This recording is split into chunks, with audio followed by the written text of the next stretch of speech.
American. Don't turn the lights out. No way it's slowing me down. I'm not hitting the brakes 'cause I'm getting faster. I'm going farther now.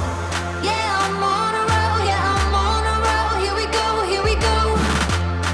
Yeah, I'm on a roll. Yeah, I'm on a roll. Here we go. I'm stronger. Stronger than I've ever been. On fire. Brighter than the flame I lit.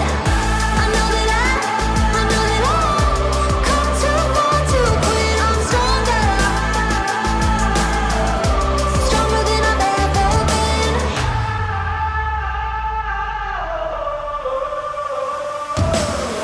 I don't care what they say. Live my life my own way. I don't care what you do. I'm gonna come for you. I'm stronger. Stronger than I've ever been. On fire. Brighter than the flame I lit. I know that I've come too far to quit. I'm stronger. Stronger than I've ever been. Welcome to the Dire Wolf Show, where we believe that America is exceptional and that our constitutional rights should never be infringed. I am Dire Wolf. On our show, we bring you the truth and debunk fake news. If you love laughing at the insanity of the regressive left, sit back and relax. Boy, do I have a show for you.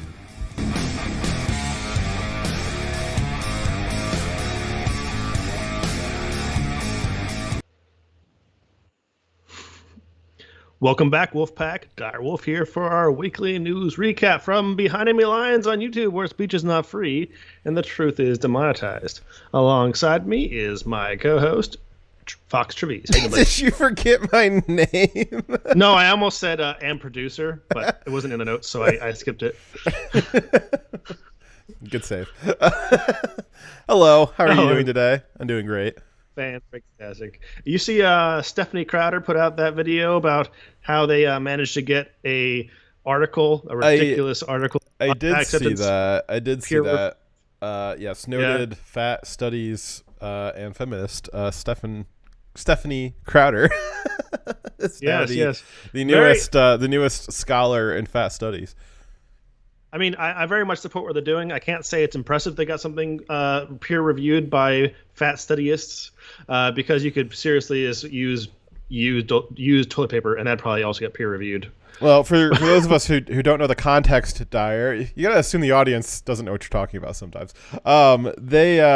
Stephen Crowder's team was able to launder a fat studies paper and presentation into a fat studies academic group, and it was so convincing. Now, mind you, Stephen dressed in drag as Stephanie Crowder and did the presentation as himself dressed up, and it was so convincing that not only did he get his paper published, he has had requests from dozens of other fat studies professors to have their papers peer reviewed by Stephanie Crowder.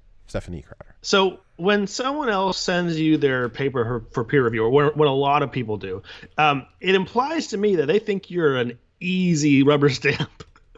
They don't know nothing about you. They just saw your article like, man, this person is dumb enough that they would also peer review my paper. I mean, I think kind of like that would be like probably a good tactic would be to maybe find some of these non-academic groups and flood them with unreviewable nonsense for peer review and see what happens. Well, that's part of the problem with the university system right now. They have the circle jerk where a bunch of articles are being peer reviewed by people who have no experience, no expertise, are just in one of these social these like women's studies groups, and because of that, peer review right now means jack shit.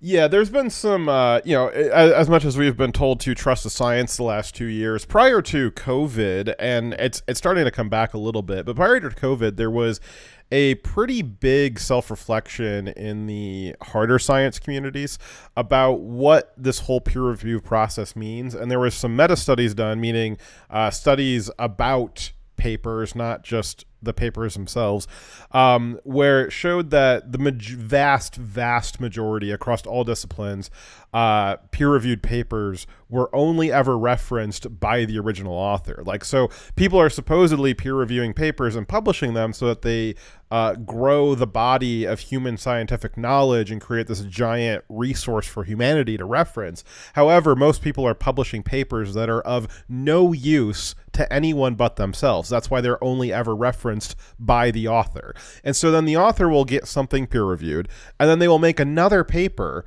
that references the previous paper. And because they've referenced a peer-reviewed study, they now have, they can say, well, global warming is real, or we don't know if women are real, or whatever. And they can just launder these ideas through because the peer review process is fundamentally broken. It used to be fine when, there was some proper, thresholds and gatekeeping in academia. There was gatekeeping in universities. Yes. Before. Yes, and now it's just the Marxists have taken it over, and they've used this process and the trust that the population had in the process to launder in their insanity. The other thing that was shown was this whole idea of significance testing. You've probably heard of p-values, that they need to be, a 0.05 p-value means that it's a significant result, which means that, in theory, you do the test 20 times and only one of the times it would have been a false positive. So, in theory, it's a significant finding if you get a p-value of 0.05. However, that understanding of it, which is what most people understand it to mean, is that it's only a 1 in 20% chance, or 1 in 20 chance that you've got a false positive. That's actually not how statistics work. And so given the volume of papers that have been published with a that significance value, the statistics say that realistically about a third of all published papers that use the 0.05 p-value, that they're probably wrong, because that significance value isn't high enough to detect false positives at a good rate. And so you're probably publishing studies that did find a false positive, and you don't actually have the confidence that you thought you did. So the real studies show that of the papers that were showing, the significance, it's likely up to a third of them, of all papers, are just wrong. There was a group of actual scientists who published 4 intentionally woke, crazy articles that got peer reviewed. One of them was the study of the feminine penis, and the dog rape.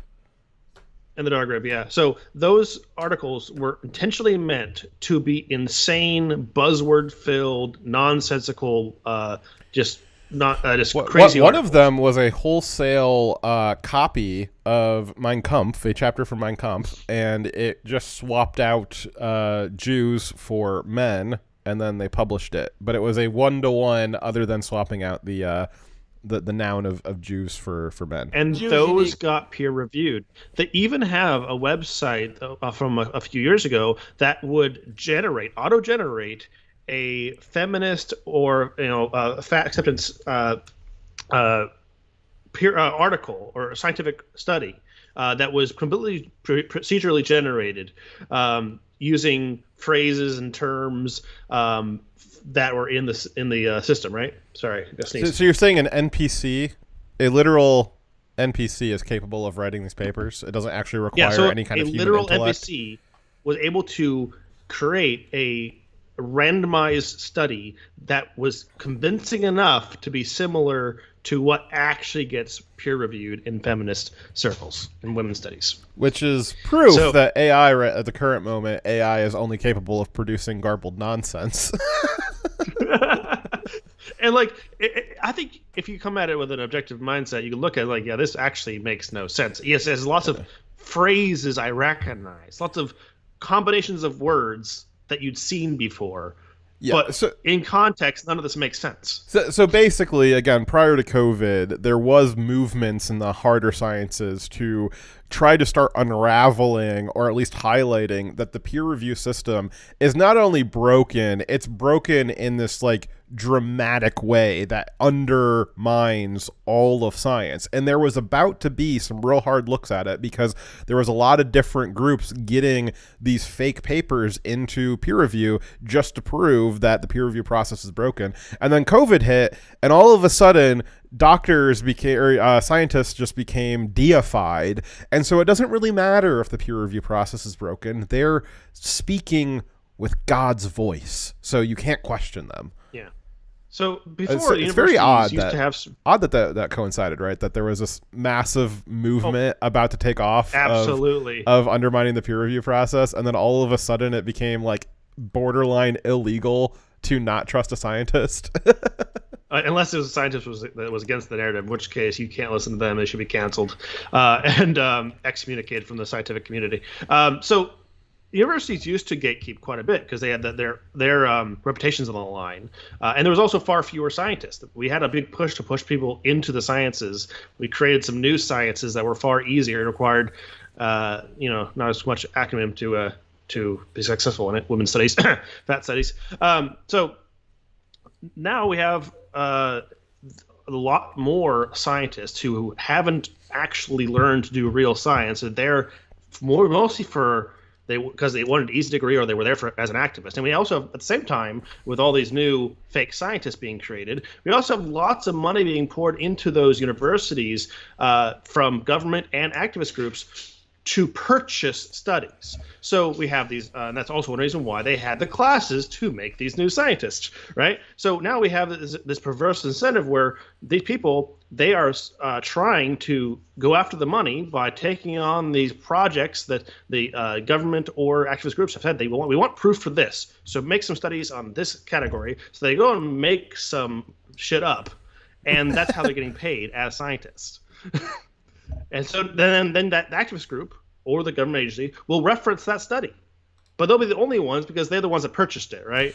Well, and the real danger is that obviously there's a political bent to these, but then all of a sudden you get enough of these fake studies laundered through, paid for by the government, and then all of a sudden they can start being referenced as policy. Oh, well, now we have to have all these laws governing transgenderism and climate change and all this stuff because you've got to trust the science. There's this giant body of science now that says that it's all true. And the Democrats now no longer need to justify their positions politically. It's just that the Democrat Party has become the party of science. And any disagreement with them isn't a disagreement politically. It's that you're an ignorant rube that doesn't understand science. So they've been able to launder their bad policy and transmute them into these scientific principles because all of science has now become broken. Yeah. I want to take a moment to thank all the people who make this show possible. We very much appreciate all of you guys. Oh, wait, we've got a show to do? Financially. Yeah, we got a show. Also, thank you, Slowpoke and Timberwolf and the White Lion. We love you guys. Thank you for everyone who donates, including Kaled, Ori Main, Nathan Cameron, Tetris Freak, Slowpoke. I said that to him already. Thunderican, and Adder Lupus, and the White Wolf. We got a lot of wolves that follow us. But just please like, share, subscribe. Go to follow us on Rumble, DLive, Twitch, wherever. Just diversify where you're following us at because we're not going to be on YouTube, and some of the other platforms could also go away. In any case, let's move on to our first story, our actual story. That last part was not in the notes, but it was something interesting to talk about. And the first thing we're going into is going to be about Kamala Harris and Biden gaffes, which has kind of become a recurring weekly story. No, there's no way that they gaffed again. There's no way. It's just there's so many gaffes that come from every one of the speeches that both those individuals give, and do we find ourselves in the unfortunate situation where they're both the leaders of our country right now, and they both can't talk worth shit. And every time they try saying something, they make fools of themselves and our country. So let's take a look at Kamala Harris and what words of wisdom she had for us this week. The governor and we were all doing a tour of the library here and talking about the significance of the passage of time. right? The significance of the passage of time. So when you think about it, there is great significance to the passage of time in terms of what we need to do to lay these wires, what we need to do to create these jobs. And there is such great significance to the passage of time when we think about a day in the life of our children.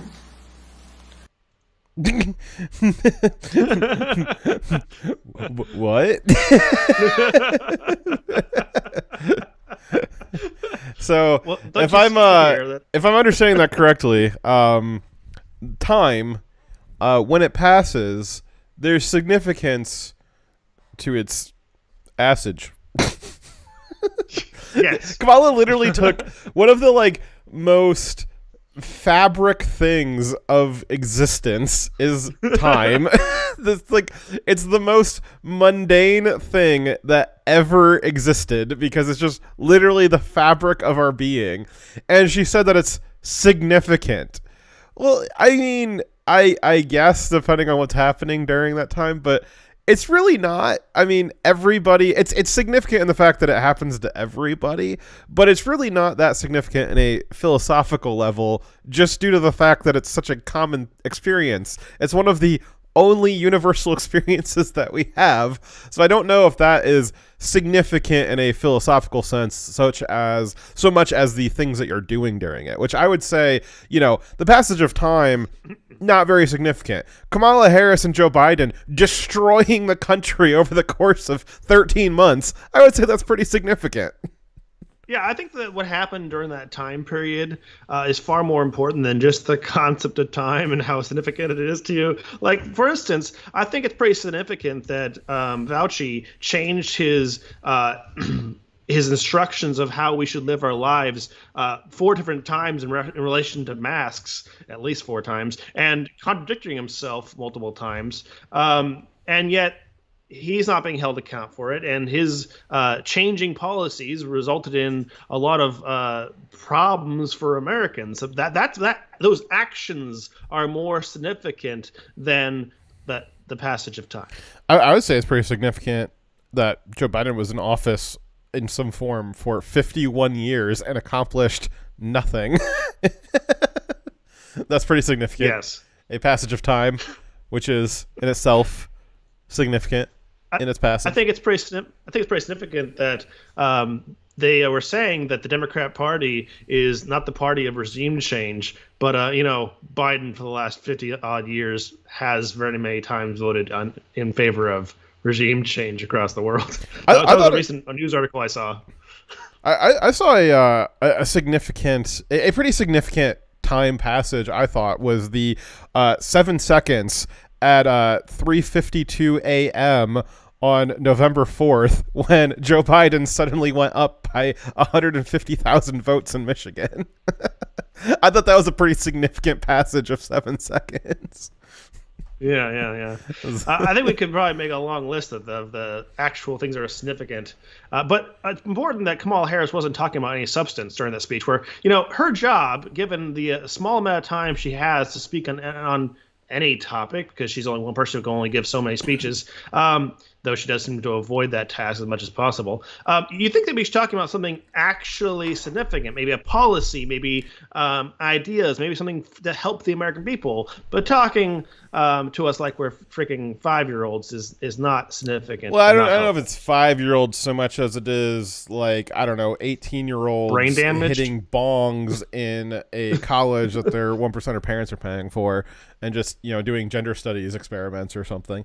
No, but that's why I said at the beginning is that time is such a universal experience that you don't really. I mean, maybe a philosopher could talk about it, or a poet might be able to talk about it. But Kamala Harris has a theoretically substantive job where she's supposed to be doing real intangible things. And so while it might be okay for a philosopher or a poet to talk about the passage of time, I think that it'd be more significant for Kamala to talk about, the passage of her policies and their effects on the American people. And as you pointed out, the reason why she's talking about this poetic notion of time is because she has no substance to talk about. She has no policies that she's pushing forward, at least none that are having a positive effect read the on briefings. the American people. Well, I mean, maybe she can't read. You know, or maybe they're. So her staff have been quitting and saying on the way out that the big problem with Kamala in their mind was that they would give her briefings and lots of notes about the different topics and what the talking points are, and she just wouldn't read them. So as far as she's a diversity hire who doesn't know what she's talking about, also is not willing to put in the work to actually learn what she's talking about. So that kind of makes sense. I don't know, Dyer. I mean, I think Joe Biden picked her because poor kids are just as bright and just as talented as white kids. So I don't know that it's appropriate to question whether or not she's able to read. Joe Biden thinks that she can. So, I mean, she definitely hasn't proven that she can read, so we can only assume. So the next section we have here is Biden admitted in a recent speech that Russian oil, actually it was after the speech, he was speaking to a journalist after a NATO conference, and he said Biden admitted that Russian oil sanctions were not ever meant to be a deterrent. But, Biden from a month ago would disagree with him. Am I supposed to be playing the extremely long YouTube clip that you gave us or the smaller Twitter one that I gave us? Well, I have time segments for which ones I wanted to see. Someone I haven't called Either on way. before. Perfect. You. Who are you? I'm Christina Arcady from CBS. Thank you, sir. Okay. Sir, deterrence didn't work. What makes you think Vladimir Putin will alter course based on the action you've taken today? Let's get something straight. You remember, if you covered me from the very beginning, I did not say that, in fact, the sanctions would deter him. Sanctions never deter. You keep talking about that. Sanctions never deter. The maintenance of sanctions, the increasing the pain, and the demonstration why I asked for this NATO meeting today is to be sure that after a month we will sustain what we're doing, not just next month, the following month, but for the remainder of this entire year. That's what will stop it. Do you believe the action today will have an impact on making Russia change course in Ukraine? That's not what I said. You're playing a game with me. I know. The answer is no. I think what happens is we have to demonstrate the purpose. The single most important thing is for us to stay unified. And the world continue to focus on what a brute this guy is. And all the innocent people's lives are being lost and ruined and what's going on. That's the important thing. But look, if you're Putin and you think that that Europe is going to crack in a month or 6 weeks or 2 months, why not? They can take anything for another month, but we have to demonstrate. The reason I asked for the meeting, we have to stay fully, totally, thoroughly united. Thank you. No questioning. Okay. You have to stay united. So the his response was, first off, him and his office were saying that the oil sanctions were to be a deterrent, and the other sanctions before even the invasion, they were supposed to be a deterrent. And after the invasion happened, they were to make Russia stop the invasion, to end the invasion. So it's basically still a deterrent. It just is to reverse action, right? Same effect. So his messaging for the last month has been these things we're sacrificing to punish Russia, deter Russia, and make them stop what they're doing. He's now saying that the goal was never to stop Russia from invading Ukraine. It was never to prevent him from invading Ukraine. No. The goal is, he was saying this, the point is to maintain the sanctions for the purpose of maintaining the sanctions for a year. So his goal, one of the things about sanctions is to have sanctions. One of the things about sanctions is that there's significance to the passage of time during sanctions. A year specifically. Yes. So, no. Sanctions are, by their nature, meant to change the country that you're putting them on's behavior. Well, we don't got to take you your want, word to for deter. it, Dyer. We don't got to take your word for that. We can just take Joe Biden's word for that from Nazi a fags. month ago. Dare you? Jews, you need. Why would you do that? Triumvirate has given us a donation that says, to be fair, Kamala, if the speech or briefing, which, crap, it jumped away from me. Hold on a second. I gotta retrieve it. So to be fair to Kamala, if the speech or briefing isn't tattooed directly on the pelvis skin of Triumvirate, my goodness. I see why that did not get read aloud. So if the essence of what he tried to say is that if the speech is not tattooed on the eye line of the thing that she is ingesting, then she probably can't see it, because her view's being blocked. She's a knob gobbler. Yes. As I was saying, so Dyer, it's one thing for Direwolf, who's he, to say that, sanctions are never meant to, or sanctions are supposed to be a deterrent. We don't got to take Dyer's word for it. We can actually take Joe Biden's word for it, just from a few days ago. Sanctions never deter.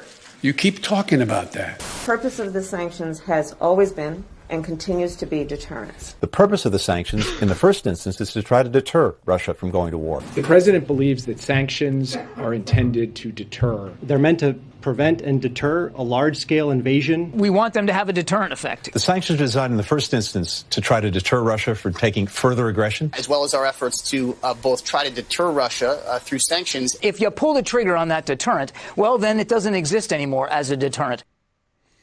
On that last one, so, one of the more common deterrents that you might be familiar with in your life is a gun. So one of the many reasons why we have the Second Amendment is personal defense, and one of the most common uses of a firearm in self-defense is as a deterrent. Most of the time, merely brandishing a firearm will prevent your attacker from attacking you, and you don't actually have to pull the trigger. However, so a gun is a deterrent. However, if you use that deterrent, one, it's still effective, and then two, it has removed the need for a deterrent. So a good deterrent, when you use it, makes it so that you don't have to use a deterrent again because the threat has been eliminated.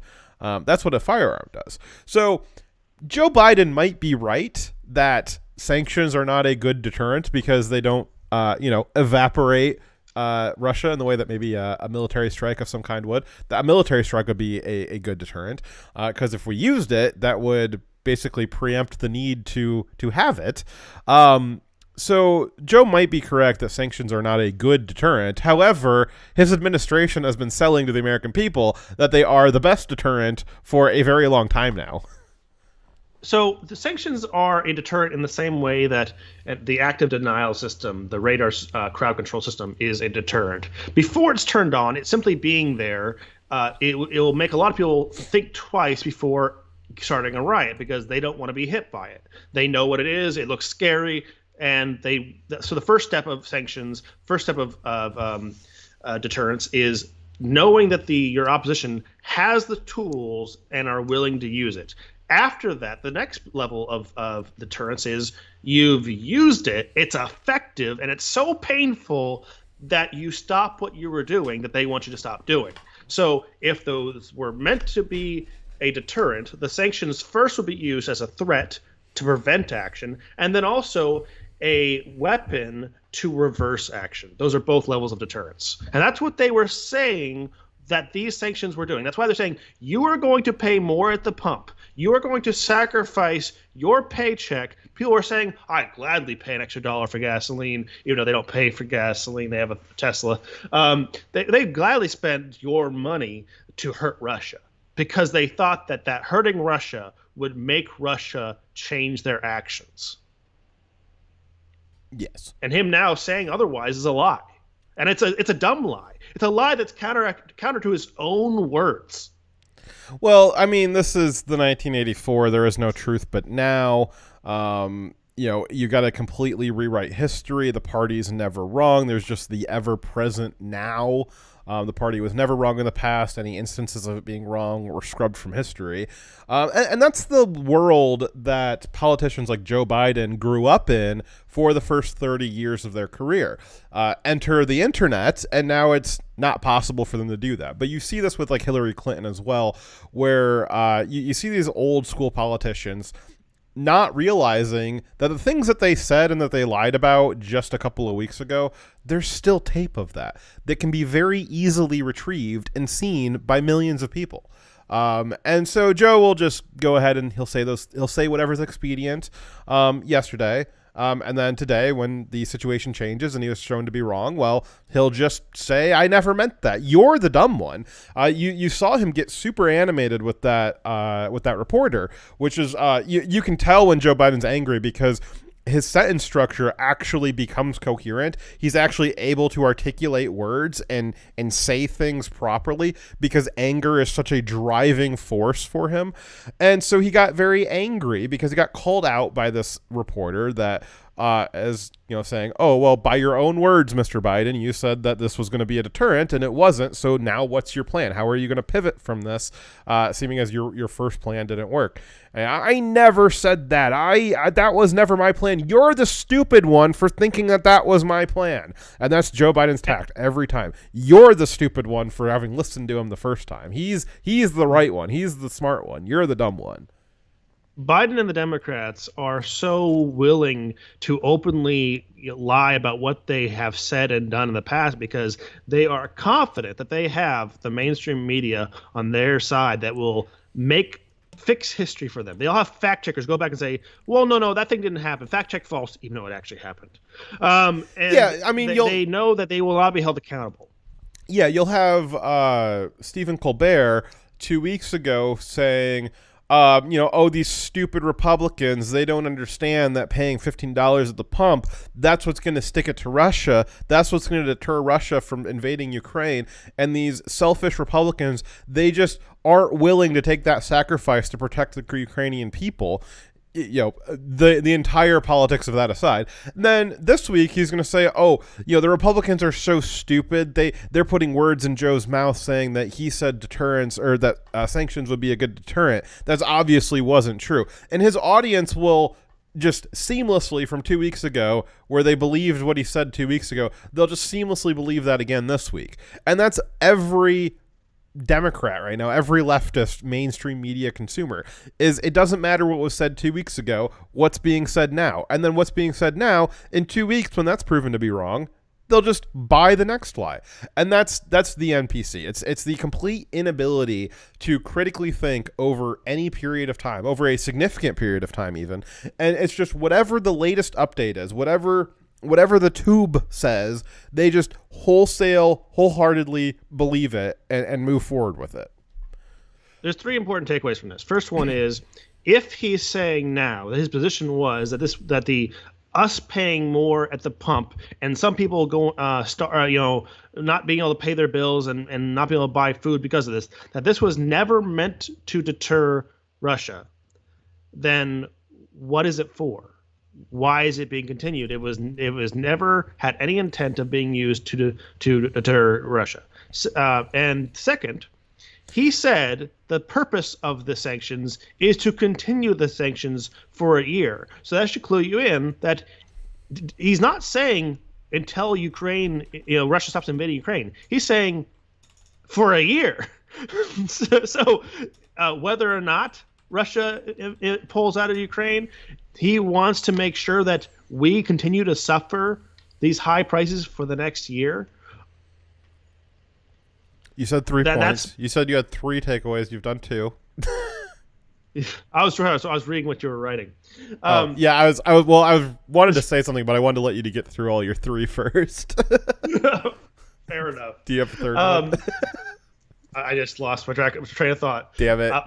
You talk what we're going to talk about. I'll come back to my third point. Well, so you said that you asked, well, if it's not to deter Russia, then what is it meant for? What is all this pain meant for? And well, the Democrats have not made any secrets about what this is for. This is meant to punish the American people. It's meant to punish the West. It's meant to get us off of fossil fuels. It's meant to fabricate a crisis.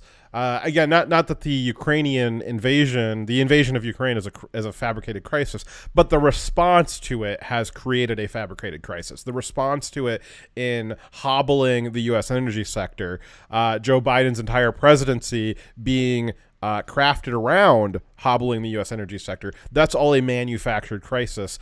And Joe Biden and the Democrats have constantly said that they do not want to let crises go to waste. They see crises as an opportunity. Joe Biden has said that recently, that this whole international conflict with Ukraine is an opportunity. Not that it's a bad thing. It's an opportunity to finally get through the things that are his party priorities, which include removing us from fossil fuels, which will just necessitate the destruction of the economy.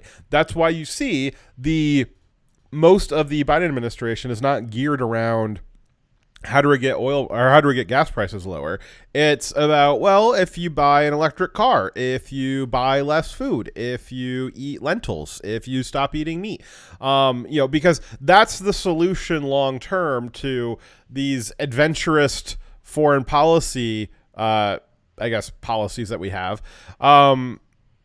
Causing all these problems around the world, which we've got a segment later on tonight about, some interesting things that the Biden family has been doing in Ukraine in addition to Burisma that may have, prompted the invasion, a little bit of intrigue there. And so they've been doing all of these things. And the solution to these crises that are created by our supposed elites, the deep state, etc., is for you to stop eating meat, is for you to take the bus, is for you to buy a Tesla. That's the solution. And the solution's definitely not for them to stop doing what they're doing. It's not to have them stop doing adventurous policy, for them to stop suggesting regime change, for them to stop antagonizing these countries to which they don't really want to go to war with, but they like picking on. That's not the solution. The solution is for you to just wholesale change your way of life to a lesser standard, right. or to stop being poor. That's the other option too. Just stop being poor. Yeah. So the third thing is, if he's planning on having us continuing these sanctions for a year, but he's not showing any intention to build up domestic production, then he's planning on continuing for Americans to suffer. And it's not just having to pay at the pump. It's everything we have is already inflating because of the mass printing of money and because of the different government restrictions related to COVID and such. But in addition to that, he's going to intentionally increase the cost of all of our products by unnecessarily inflating the cost of oil. And he's even willing to go to our adversaries. So it's not really about, not wanting to send money to our adversaries for oil. He just wants to pay other adversaries, like pay Iran and Venezuela, other countries that are also our adversaries. He wants to pay them instead. Yeah, but they're not going to. You want to see 5 years into the future. You just wait until we start buying oil from Venezuela, and that regime, which has been completely starved of cash for 5 years now, you spend 5 years flushing 5, 10, 20% of the U.S. oil market money through Venezuela. You're going to see a crisis like you couldn't imagine on the South American continent. There will be Venezuela will spin back up their military. They will start causing problems in their own region. They'll start causing problems in the Panama Canal. They'll start causing problems all over the place, the likes of which we've not seen since the last century in Latin America. Venezuela will start causing problems all over again. South America is relatively quiet. They've been relatively quiet for the last century. There's been some hot spots in there for sure, but they've been relatively quiet. And the quietness on this side of the planet has been a major boon to your way of life as an American. If in conjunction with this extreme inflation and possibly losing the petrodollar, if in addition to that we also start seeing an empowered, monetized Venezuela, I can't even imagine. I can't even imagine. You will see the total dissolution of America in 50 years. If these major pillars keep getting knocked out. And Joe Biden is just racing as fast as he can to set up as many instability points for the West as he possibly can. Yep. We also got another a grouping of clips from Biden where he continues to not speak for the White House, and the White House has to go out after he gives a speech and correct the record. Yes, let's watch that.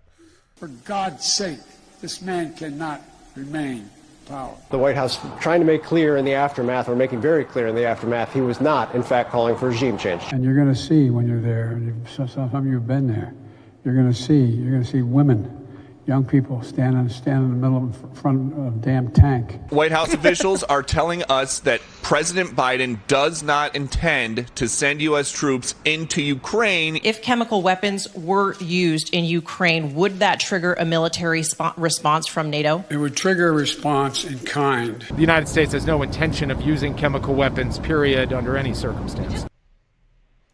Yeah, so that is our president. Everybody can talk about how bombastic Trump was. However, the current president just says things. I don't know what or why, but he'll just say things that are so inappropriate for what apparently the goals of the administration are, that the White House has to come back out and not just clarify, but totally retract and say that he meant the exact opposite of what he said. And so you wonder, you hear stories about, Joe Biden talked to Zelensky on the phone for 42 minutes last week, or he talked to Xi Jinping on the phone for 4 hours 2 weeks ago. What on God's earth are they what on earth could they possibly be saying? What is Joe Biden saying? How is the translator receiving these things? Is the translator filtering this stuff out? Is the translator inverting some of the things that he's saying so that it fits with what the administration's supposed to be? He can't even convey clearly in English what his policy is, and he's on the phone talking to foreign dictators who don't speak English. What on earth is being said in those I would love to see some of these translated transcripts as to what it is that Joe said and then what the translator said versus what the recipient actually heard and understood. I can't imagine much makes it through the translation process from Joe Bidenese to Chinese. So the situation, by the way, the translator would be on the other end, wouldn't it? But regardless, I think one of the common through lines for these last few clips was these were moments where he was not reading from a teleprompter, and he was being forced to do what a president should be able to do, is speak off the cuff about what the president believes and what the president's policies are. And you know what, most presidents, what they say is their policy, and they are not corrected by the White House staff later on. He would correct himself if he had to, but he cannot think straight. He doesn't know what his own policies are, and he's saying things that are nonsensical, unintelligible, and crazy because he's going senile, obviously. Well, and you can really see why during the campaign he was so non-present and just didn't say things. He didn't have hardly any media appearances for the 100 days leading up to the election. He very rarely held press conferences, was very rarely seen in public. And when he was seen from his basement, there are several times where we caught the reflection of the teleprompter from objects in the background. And so he was never speaking off the cuff for most of the campaign. One of the only events of that would have been the debates, which, he was probably drugged up to the gills for that. And we see why. Because if he had been speaking for the 100 days leading up to the election, everybody would have seen, oh my God, he has no idea what he's talking about. He has no idea what he's talking about. And that was obvious from just the few times that he did speak. But the media would just take the pre-scripted responses, pretend like they were off-the-cuff responses, and say, oh, here's Joe Biden. He's saying these things, and they're coherent. And they would, in their articles, quote him, leaving out all the stutters and stammers and the ifs and the ums and the misspoken words, and they would clean it up in post and then just type it out in the newspaper, and all of a sudden you have this very clean, coherent quote that is consistent with previous quotes from Joe Biden, and they literally they deep-faked him as a candidate. And now we're getting to see what the real candidate is. And the real candidate is, well, pudding brains. Yep. We also have a clip from this week where Biden said that he wanted to lead the New World Order. I mean, he's not even leading the current country. I know he plans on leading the entire world. Yeah, it's a rough one. We are at an inflection point, I believe, in the world economy. Not just the world economy, in the world. It occurs every 3 or 4 generations. As one of the top military people said to me in a secure meeting the other day, 60 million people died between 1900 and 1946.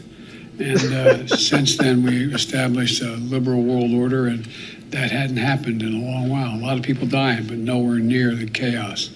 And now is a time when things are shifting. There's going to be a new world order out there, and we've got to lead it. We've got to unite the rest of the free world in doing it. So anyway. So if you're starting off a story by saying, I'm sourcing this information from a secure briefing, you're already wrong. But what he went on to say was something that's not like a secret. It's like this number of people died in the past. I think he's referring to the deaths from communism in Russia. Can't tell because he wasn't very clear about what he was talking about because it's just Joe Biden. He's not very intelligible. But if that's what it was he was trying to say, he said, I was at a secure briefing and then someone told me this guy was blue. It's like, yeah, that doesn't require a secure briefing for that. Yeah, I mean, well, and so, I don't know. I guess skipping over the New World Order part, I just find it odd, that with the previous clip of him, maybe telling the troops that they're going to Ukraine, that he's going to deploy them to Ukraine. It just seems like Joe's in these secure meetings, and then every time he's in a secure meeting, he accidentally says something about the secure meeting right after in a speech. So that's a little concerning. Yeah, so the New World Order, I mean, he's talking about how the post-war powers kind of set the groundwork for, international relations, trade, and all that stuff, and it's actually set different borders for different countries. Yeah, international relations, like the relationship between Ukrainian energy companies and the family of the vice president, or international relations like between Ukrainian biolabs and the family of the vice president, or international relations and like say Chinese energy companies and their relationship to the vice president family. Oh, is that what you're talking about? Is that the New World Order? Post World War II, there was a big change in borders and relations and trade between countries, and it was basically decided by a small number of elites in different countries' leaderships that determine this. And he sees it's kind of like the big reset idea. There's a bunch of people in power right now in other countries who want to work together to reshape the borders, the politics, the relations, the trade, the types of government, and what kind of power we're using. They want to reshape the world in what they, in their minds, thinks will be better, and they want to force society to bend to their grand reset plan. Instead of being politicians that work for the people, they want to force their ideas on the people. Yeah, the whole idea of the New World Order is it's an attempt at creating this illusion to spreading Western influence, which on the surface is a great idea.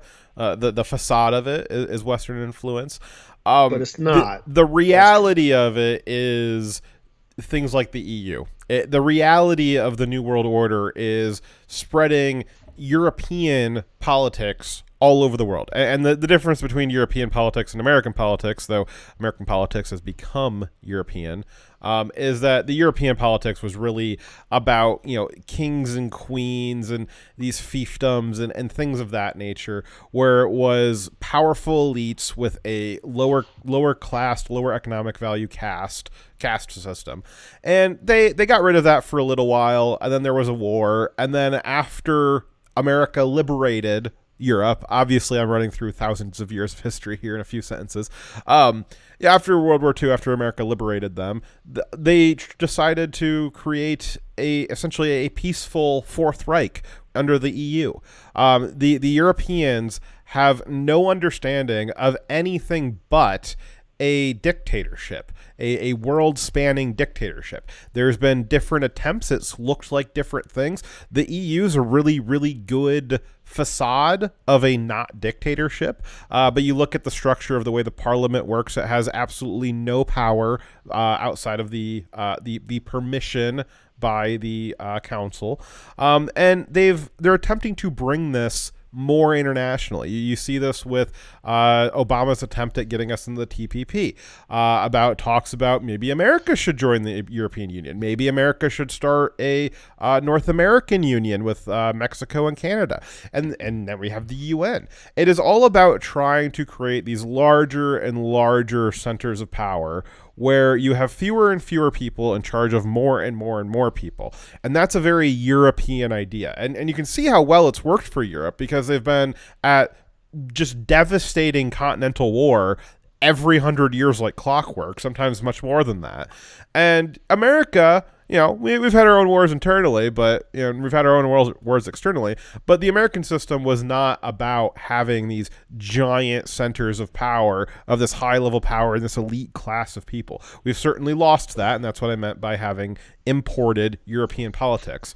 But this whole idea of the New World Order, there's nothing democratic about it. There's nothing democratic about the EU. It's about simulating democracy so that the idiot rube class can pretend like they've got a voice, and they'll feel vindicated by voting for something, but their votes don't really mean anything, and they don't really have any power. It's just for the elites, the bureaucrats, the quote unquote deep state people, and that's what the New World Order is for Joe Biden. That's what he wants. They talk about trying to be global citizens, and they are working towards breaking down the sovereignty of nations for the purpose of creating a global community where there is going to be decisions we made for the betterment of humanity rather than any one country. But and that's whether that you prescribe to that crazy theory or not. The real goal is never to actually do things that are better for the countries involved. It's just been to provide consolidated power for even fewer people who are at the lead of those movements. Just like when Biden got power in government, it was never for the betterment of America. It was always for the betterment of his family. He just used that position to enrich his family and enrich himself, to get more influence over the political party. The Democrat Party itself has no interest in actually doing what's good for America. It's about consolidating more power under the Democrat Party. Yeah, and the scaffolding for which the quote-unquote New World Order or the liberal world order is supposed to be based on is, I still think it's the three big ones would be the EU, NATO, and the UN, all of which failed in a spectacular fashion in the last 4 weeks. We've had the absolute failure of NATO, an organization designed to prevent war with Russia, which instigated a war with Russia. You've got the EU, which was meant to provide security for the European Union and all of the countries within it, and all it did was make it illegal for the European countries to be self-sufficient, and now they're dependent on Russia. And you've got the UN, who was supposed to be the body that prevented World War III. The UN, and in the wake of World War II, was meant to unify the countries, give all of the nations of the world a platform, a place to come and discuss their differences amicably and come to peaceful resolutions therein, and not have to go to a World War III. And in the in the moment where it mattered most, when the Russians were invading Ukraine 4 weeks ago, the most the UN could muster was giving a platform to the Ukrainian representative to tell the Russian representative that he was going to go to hell for being a war criminal. That was the most that they could muster. Trillions and trillions of dollars have been spent on these three organizations. And when it really mattered, when push came to shove, when their entire purpose for existence came, they all faltered. They all failed at it. So that is what the New World Order will be. That the liberal world order was the failure of those three primary organizations. The New World Order will just be more of those organizations failing in more spectacular fashion. That's what we have to look forward to. Yeah, the grand globalist plan of making it so every country is dependent on other countries for trade to survive, all it did was give adversaries leverage to harm other countries should they be. And what did we do? What did we do with all those financial entanglements? Yeah, you're right. The point of entangling Western finance with the rest of the world was to make it impossible for anyone to finance a war against the West. And what happened? Within a matter of days of Russia invading the Ukraine, the U.S. just abandoned all of those levers of power. We cut Russia off of all of Western finance, and then now they're not entangled in Western finance anymore. The entire idea of entangling Western finance was so that it would be a deterrent, because it was so valuable to be in Western finance, and losing that would be so detrimental as to destroy a country. And what happened? That was a total failure. It was a total failure. Clearly, it was a total failure. We completely ejected Russia from all of the Western markets, and they're still doing what they do. They're gonna, and in fact, what doing that has now wrong-footed us on oil, where we're now facing the very real prospect, much more real than it was 5 weeks ago, very real prospect of losing the petrodollar, because this entanglement of Western finance seems to be not effective, not as effective as we thought it was. So that would be kind of a virtual fourth pillar, not a specific organization, not like the UN or NATO, but Western finance being the fourth leg of the, quote, liberal world order. And that absolutely failed as well at doing what it was supposed to do. Yeah, intertwining our finances did nothing but intentionally kneecap our own local production to make us weak, to make us dependent on our adversaries. Making all these the scientific diplomacy, none of that actually prevented wars. In fact, it only gave other countries the ability to harm us what they wouldn't have had otherwise. There's many more examples, but this isn't going to be a story we can go on for this much longer. So let's go on to our next clip. We have Joe Biden suggesting regime change, which we saw a little bit of in the previous clips here, but just again for wider context. For God's sake, this man cannot remain in power. Yeah, so I'm sure Putin's going to be like, man, you got me, Joe. I'm just going to go quietly into that good night. I'm sure that's not going to have any knock-on effects calling for regime change. Yeah. So there was a news show that happened after this where they're trying to clean up after Biden's comments. And the Democrat spokesman was saying that the Democrat Party and Biden have always been the party opposed to regime change. Like, what are you talking about? Biden voted for the war in Afghanistan and Iraq. Yeah. So, and next we've got a video of Joe Biden eating pizza with Direwolf. Dude. Oh, was I not supposed to tell them that's you? No, you're not supposed to tell them that's me. But which one? Dorky looking one. So it's like this video and many pictures from this time show a lot of troops giving Biden the kind of it's like watching not a positive look. It's like watching your like great uncle at a family gathering, and you're concerned that he's gonna like choke on his food or something. Yeah. Oh my god. Be the first president assassinated by pizza. Oh my god. Oh my god. Well, that was enlightening. So I want to remind you that Trump, he brought an entire Thanksgiving meal to the troops and Christmas meal, but Biden brought pizza. Well, sometimes pizza's good, but it's not a competition. But if it was, Biden was losing.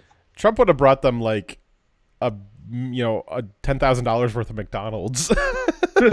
Possibly. He did that when the cooks at the White House were off work because of a shutdown.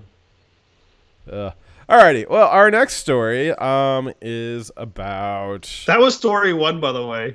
Yeah, Jesus Christ. Alrighty. Our next story... Where, did I lose the slides? Oh, there they are. Oh, okay. So our next story is about pedophiles. Specifically, their defenders. Specifically, Ketanji Pedo Jackson. Now, some people, like the left, love this idea of these tri-named people like Ruth Bader Ginsburg, RBG, Ocasio something Cortez, AOC, and now they've got Ketanji something Jackson, and they love these like 3-letter acronym things, and so we think that people should only have 2 names. 2's enough. But if she wants to have kind of a nickname thrown in there, then we think that maybe Ketanji Pedo Jackson would be a good way of doing it. That's something that is common, where a 2-named person will have a nickname as kind of in quotes between their first and last name. And so if they want to have 3 names, then we will give them 3 names. So Ketanji Pedo Jackson. Some people refer to that as a call sign. Yes. Well, so her call sign would be pedo? Yes. I want to say something, but I won't. Alrighty. I might text it to you. Dyer's like, stop. Dyer's call sign is not wolf. She has... so Ketanji Pedo Jackson has served as a federal judge on the United States Court of Appeals for the District of Columbia Circuit since 2021, so like a real long time there. Prior to her very recent nomination to that circuit, she clerked for 3 other judges between 2013 and 2021. One of the judges she clerked for was Supreme Court Justice Stephen Breyer, Never mind. Jackson was also the vice chair of the United States Sentencing Commission from 2010 to 2014. Since 2016, she has been a member of the Harvard Board of Overseers. However, all of that aside, her most important qualification is being black and possibly having a cervix, because those were the only 2 criteria that Joe Biden was looking for. Yeah, so Biden never said he wanted a judge who'd been on the bench for this long or worked in these areas or was an overseer at Harvard Law School. He never said any of those things. What he said was, I'm going to pick a black female. Yes. And now, no matter whether or not Jackson is qualified or not, and I'm going to say that she's not based on her performance, but whether or not her record shows that she's qualified, it doesn't matter, because everyone will know in the back of their mind that she was picked because she was black and female, and thus would wonder, was there someone else who wasn't black or female who was a better pick? Was her qualification purely because of her race and her gender? Her biological sex? And we now know that there is one other criteria, like a secret criteria for which makes her that she loves pedophiles. Being a pedophile. Yes, that appears to have been the secret criteria.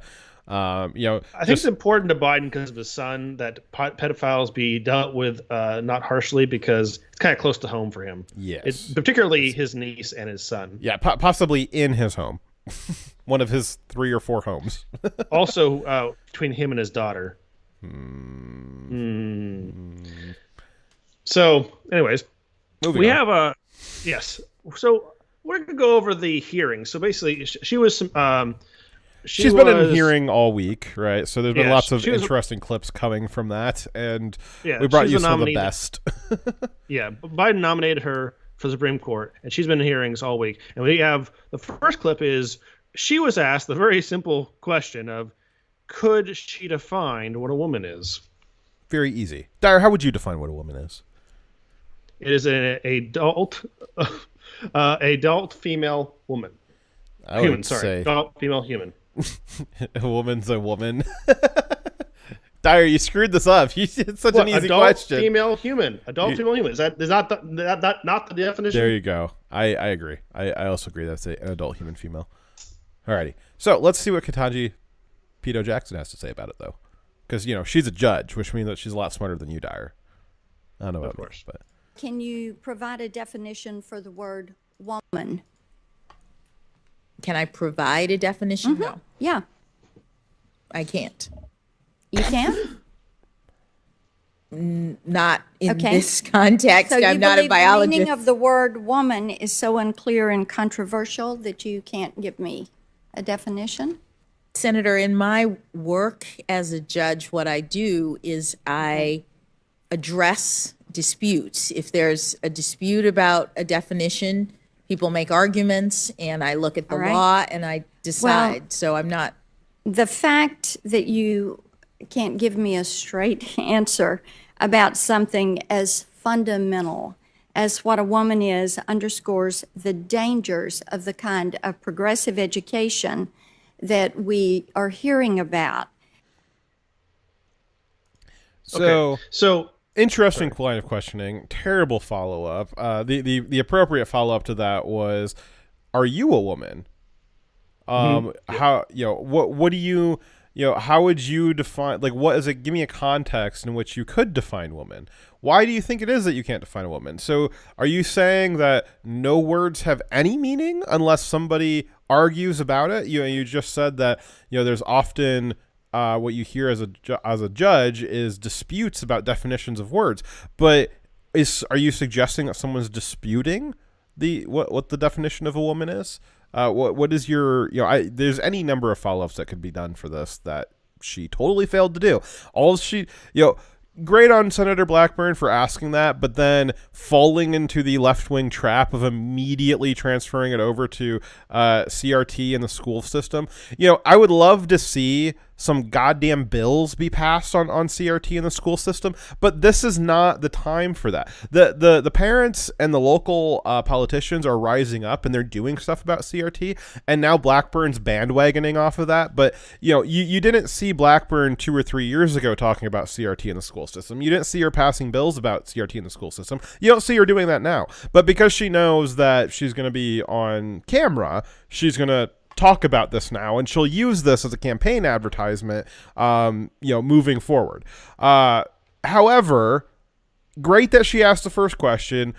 Awful that she followed it up with self-serving talking about CRT, which is not at issue here in this particular situation. So White Lion just touched on the most important thing. That's basically what I was going to say is her job right now, and the job she's auditioning for as a judge, literally requires that she knows what a woman is in the context of the law. Because when there's a law, when words are used, they are either defined in the law for the important rules, or they are the context of the situation when the words were written.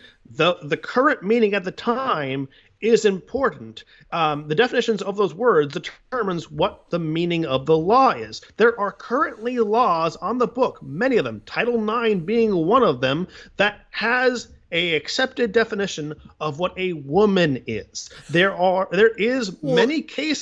of case law where a woman, the term, is defined and applied not only in law but also has been applied in cases. So her only correct response here is say, well, in the context of this ruling, woman means this. In the context of this ruling, woman meant this. Well, and words do have a universal meaning. Like there are words that have meanings that are agreed upon in a cultural context.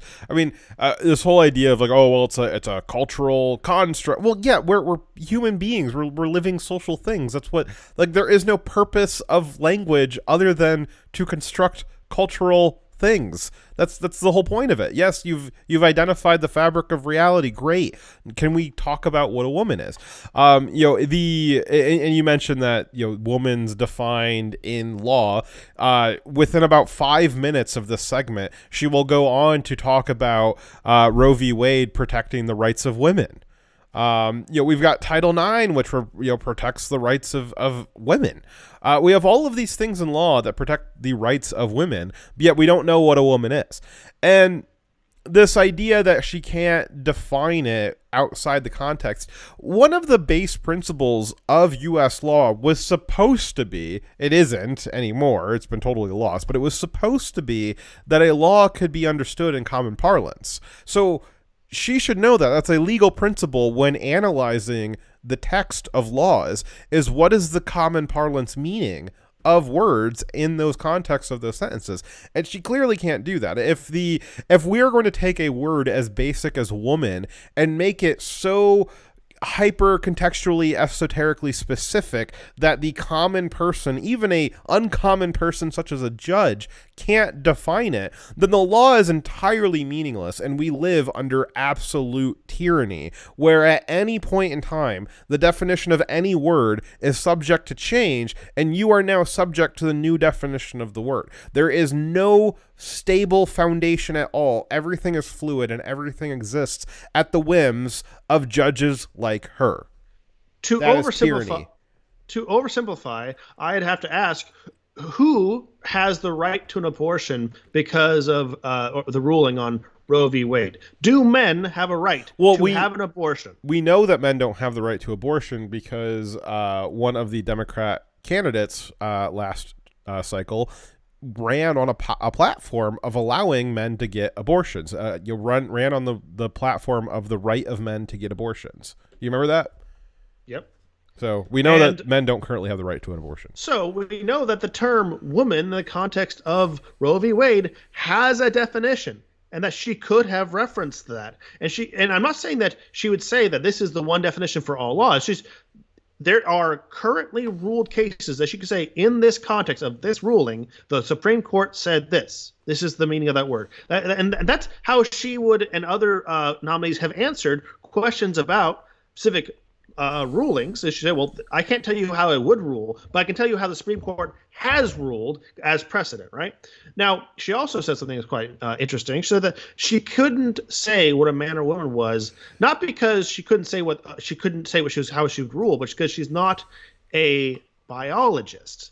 At least if she'd said, I can't tell you how I'd rule on the definition because I don't have a case before me, it would have been a better answer than saying, before you to know what a woman is, you must be a biologist. That's kind of like saying, I need to be a meteorologist to say whether or not it's raining, or I have to be a mathematician to know if 2 + 2 = 4, or 2 + 2 = 5 if you're anti-racist, because correct calculations are white supremacy after all. It's like saying you have to be a geologist to know if rocks are hard, or a veterinarian to know whether or not something is a dog or a cat, or if you're a fuck you, man. or if you have to be a prostitute to know what sex is. So in the notes, I switched up the words on Dyer. He had, you have to be a veterinarian. Do you have to be a veterinarian to know what a dog is? Do you have to be a prostitute to know how to have sex? And I swapped the subject of the sentences on him so that it said, do you have to be a veterinarian to know how to have sex? Do you have to be a prostitute to know what a dog is? And he almost, I'm so mad that you didn't actually read it. I was close. I almost got you. And also, it'd be like saying that you need to know how to speak Ukrainian or know jack shit about energy companies in Ukraine to have an $80,000 a month salary from a Ukrainian energy company. That would never happen. Yes, that would never, ever happen at all. So, speaking about critical race theory, which, if Blackburn wanted to ask about critical race theory, she certainly had the opportunity to, but again, I think that was her grandstanding. The Republicans, they do really good at creating gotcha clips, which is good. It's good to expose these people, but then they will turn into a self-serving way or a direction which implies that they don't actually understand or feel for the issue that they're talking about. They're just trying to score political points, which, I mean, it's one thing. But if Blackburn actually understood what the issue was and actually cared about it and was actually engaging with the culture, and not just trying to gain votes and trick people who actually engage with this stuff into voting for her, she would have known how to respond to that a little bit better, or at least kept the categories correct, because CRT has nothing to do with like women and like the trans issue. That was like one of the big things that got to me, is like, so what a woman is a trans issue. That's an issue with trans category. CRT is a racist issue. So Blackburn does not understand that those two things are separate things. They're certainly both problems, and they're certainly both being pushed into schools, but they're separate issues, and she's conflating them because she doesn't really understand them. Ted Cruz also is much better at pretending that he understands these things. White Lion has me backed into a corner here. He asked, so if you have to be a biologist to know what a woman is, what do you need to be to know what a biologist is? I said a linguist. He says, well, what do you need to be to know what a linguist is? A Scientologist. A Scientologist. So here is Mr. Cruz doing Mr. Cruz things.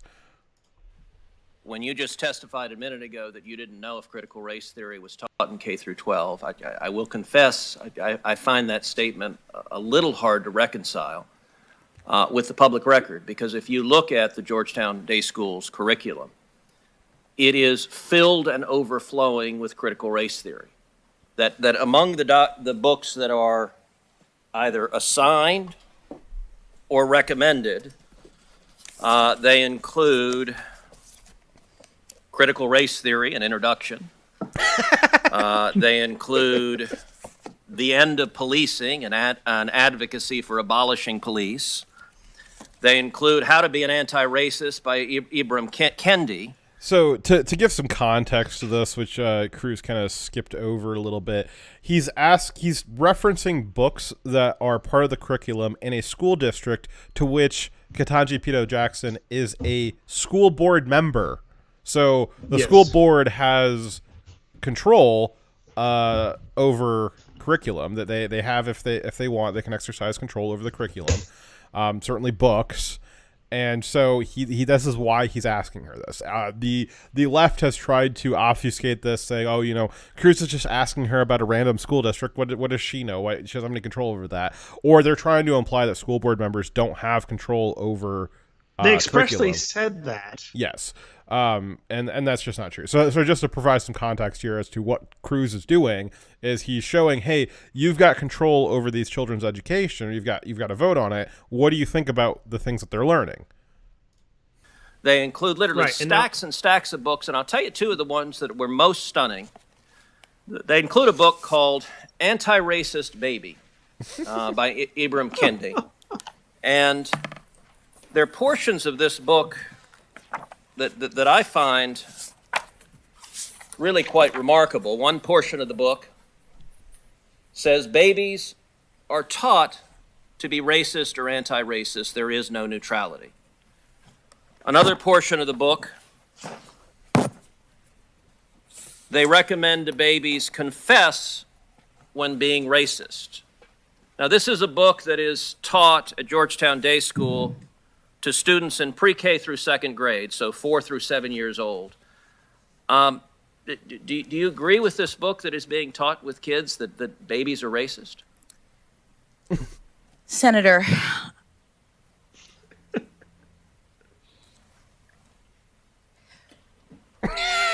I do not believe that any child should be made to feel as though they are racist, or though they are not valued, or though they are less than, that they are victims, that they are oppressors. I don't believe in any of that. But what I will say is that when you asked me whether or not this was taught in schools, critical race theory, my understanding is that critical race theory as an academic theory is taught in law schools, and to the extent that you were asking the question, I understood you to be addressing public schools. Georgetown Day School, just like the religious school that Justice Barrett was on the board of, is a private school. Okay, so you agree critical race theory is taught at Georgetown Day School? I don't know, because the board is not, the board does not control the curriculum. The board does not focus on that. That's not what we do as board members. So I'm actually not sure. Well, and I'll note that the board is chaired by Professor Fairfax, your college roommate who introduced you yesterday. So the two of you serve on the board together. Another book that is on the summer reading for 3rd through 5th grade is a book called Stamp for Kids, again by Ibram Kendi. I read the entirety of the book, and I will say it is an astonishing book. On page 33, it asks the question, can we send white people back to Europe? That's on 33. That's what's being given to 8 and 9 years old. It also, on page 115, says the idea that we should pretend not to see racism is connected to the idea that we should pretend not to see color. It's called color blindness. Skipping ahead, here's what's wrong with this. It's ridiculous. Skin color is something we all absolutely see. Skipping ahead, so to pretend not to see color is pretty convenient if you don't actually want to stamp out racism in the first place. Now, what this book argues for is the exact opposite of what Dr. King spoke about on the floor of the Lincoln Memorial. And are you comfortable with these ideas being taught to children as young as 4 in respect to the first book, as young as 8 and 9 in respect to the second book? Senator, I have not reviewed any of those books, any of those ideas. They don't come up in my work as a judge. They absolutely do, because one of the biggest cases on this is coming through right now, that she may well, if she gets confirmed as a Supreme Court justice, she may well see this case in the next couple of years, is the case of Harvard with what is it, affirmative action. With Asian students being blocked yes. out, So affirmative action speaks directly to this. We have this uncolorblind process of affirmative action, of quotas, or they have to call it something else now because quotas were seen to be as illegal. So no, this definitely goes into that. That's got a lot to do with sentencing disparities, and the disparity being that some races get more lenient sentences due to this idea that you have to be more lenient on them because in the history we've been more harsh on them.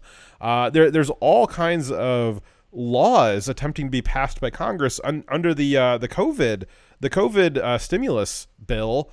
They tried to give out stimuluses based off of race of farmers, as if somehow black farmers were more hurt than white farmers or Asian farmers or Native American farmers due to the COVID regulation. So no, we this is a huge deal as to whether or not we live in a colorblind society or we live in a society which treats people differently based off their skin color.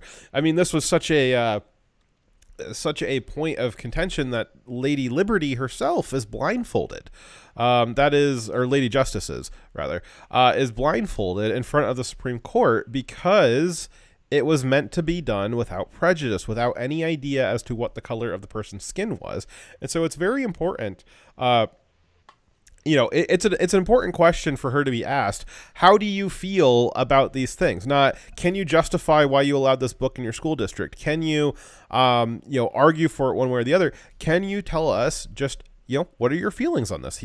He just read it out, and she's going to sit there and say, oh, she doesn't understand the context of it. She's not familiar with critical race theory, but she's familiar with it enough to know that it's a legal study taught in schools. She knows about critical race theory enough that historically she has spoken at critical race theory conferences that were specifically named as such. She has a very long and lengthy history of having her name associated with specifically the words critical race theory, speaking at various conferences and being part of various studies, etc. Yet somehow when Cruz is asking her, she doesn't know what it is. You think it's a coincidence that someone who is a critical race theory activist, who is using critical race theory in their application of the law, just so happened to end up on a school board in a school district that's teaching critical race theory? Do you think that's a coincidence? Yes.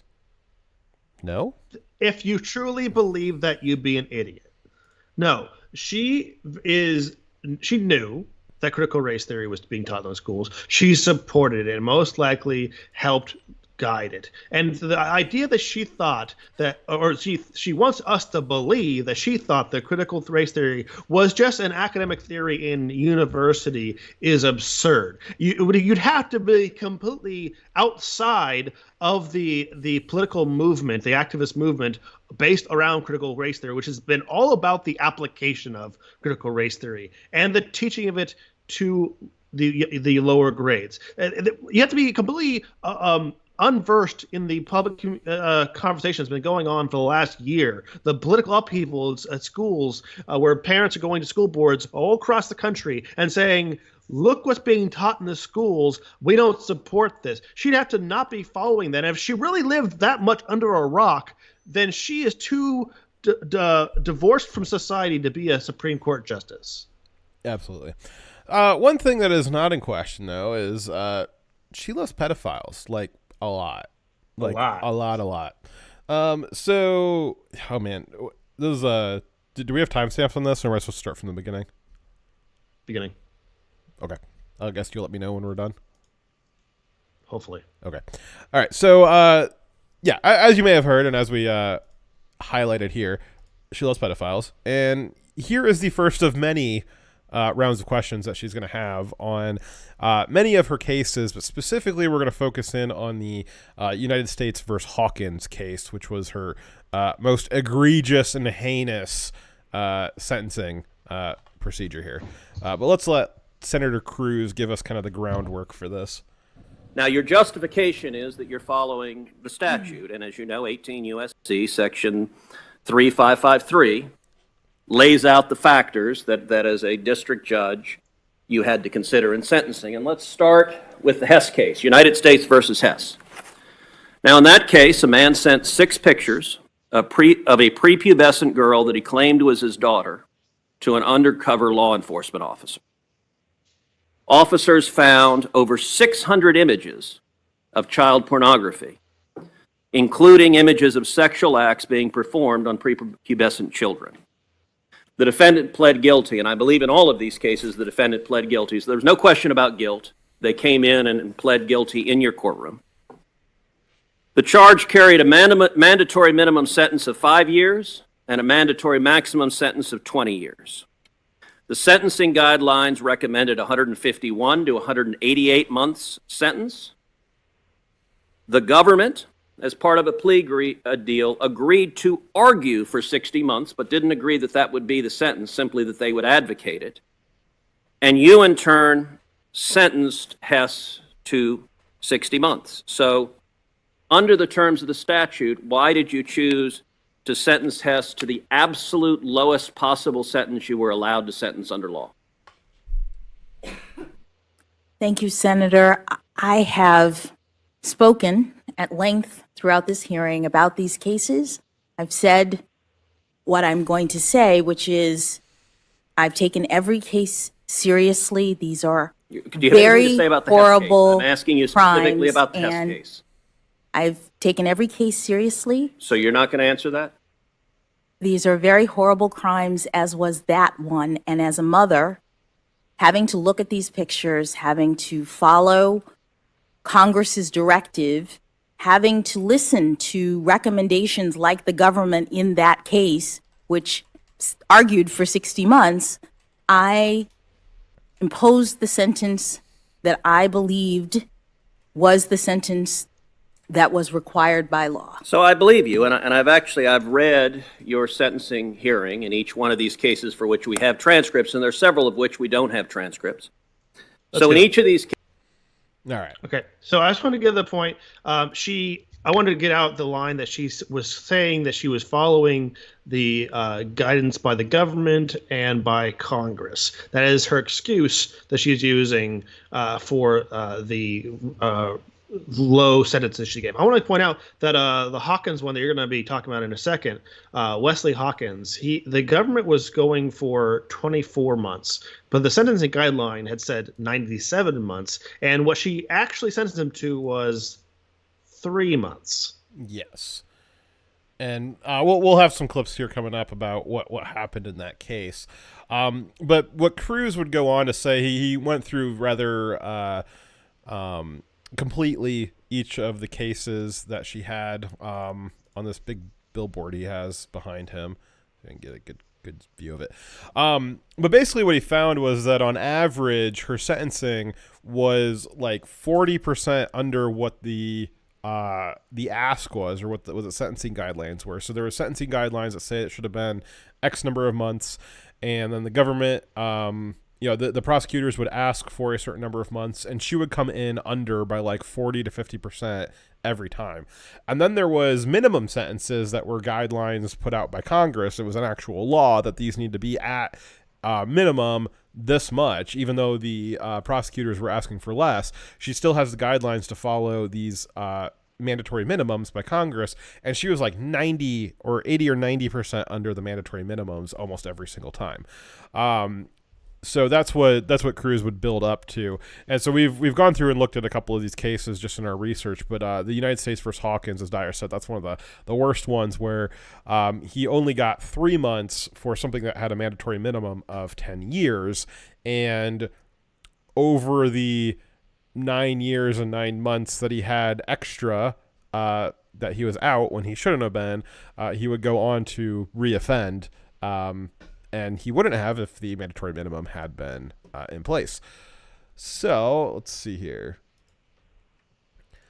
This is an exchange. If you believe as I do, with Lindsey Graham here, who the computer has. How does this happen? There we go. Let's see here. So this is a clip where she is explaining why she has much lighter sentencing than what the mandatory minimum was, and we'll let you guys decide if you think it's a valid reasoning or not. Spoiler alert, it is not.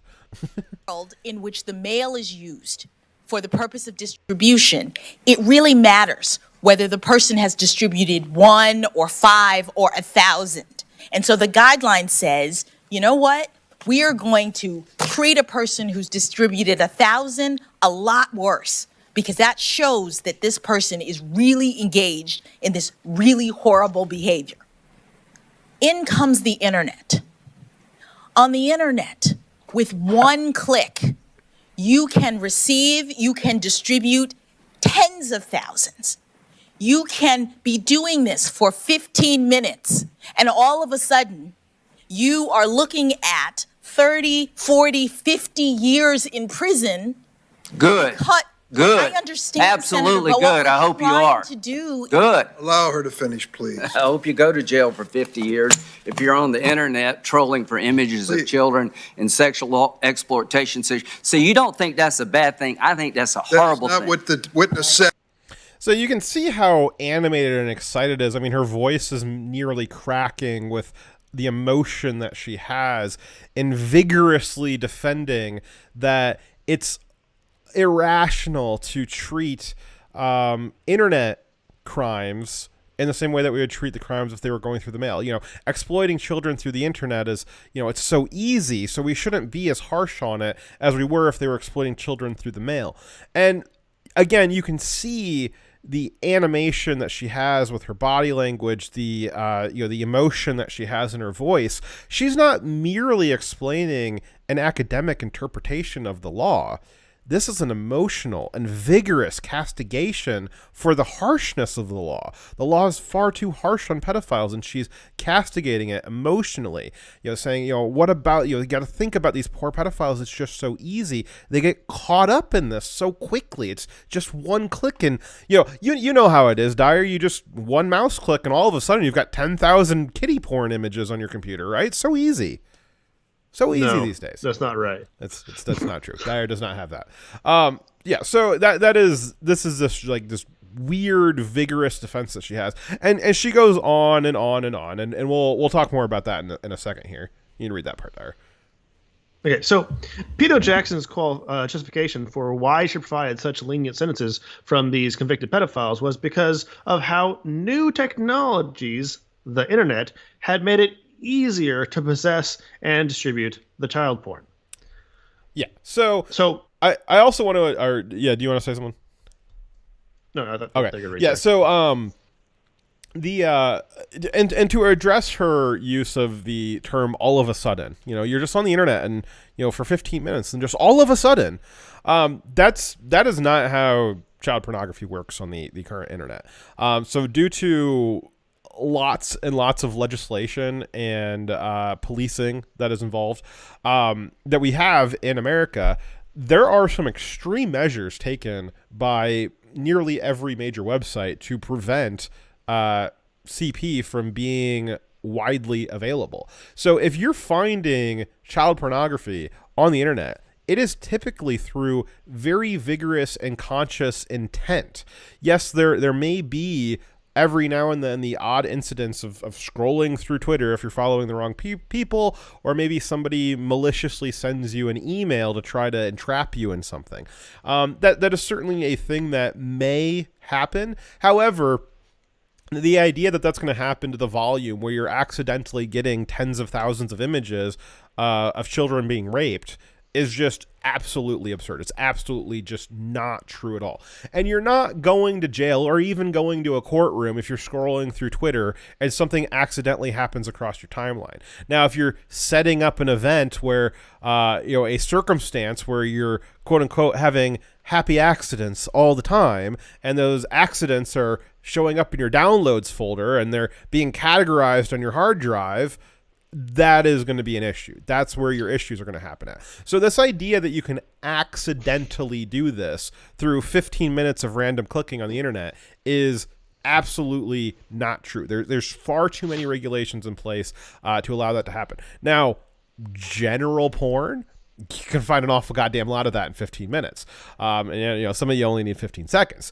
But you'd be really, really hard pressed to find child pornography in under 15 minutes if you didn't know where to look for it. And if you know where to look for it, there's a reason why you know where to look for it. She's also talking about distributing it. Like, how quickly do you become a CP distributor to even know how to distribute it?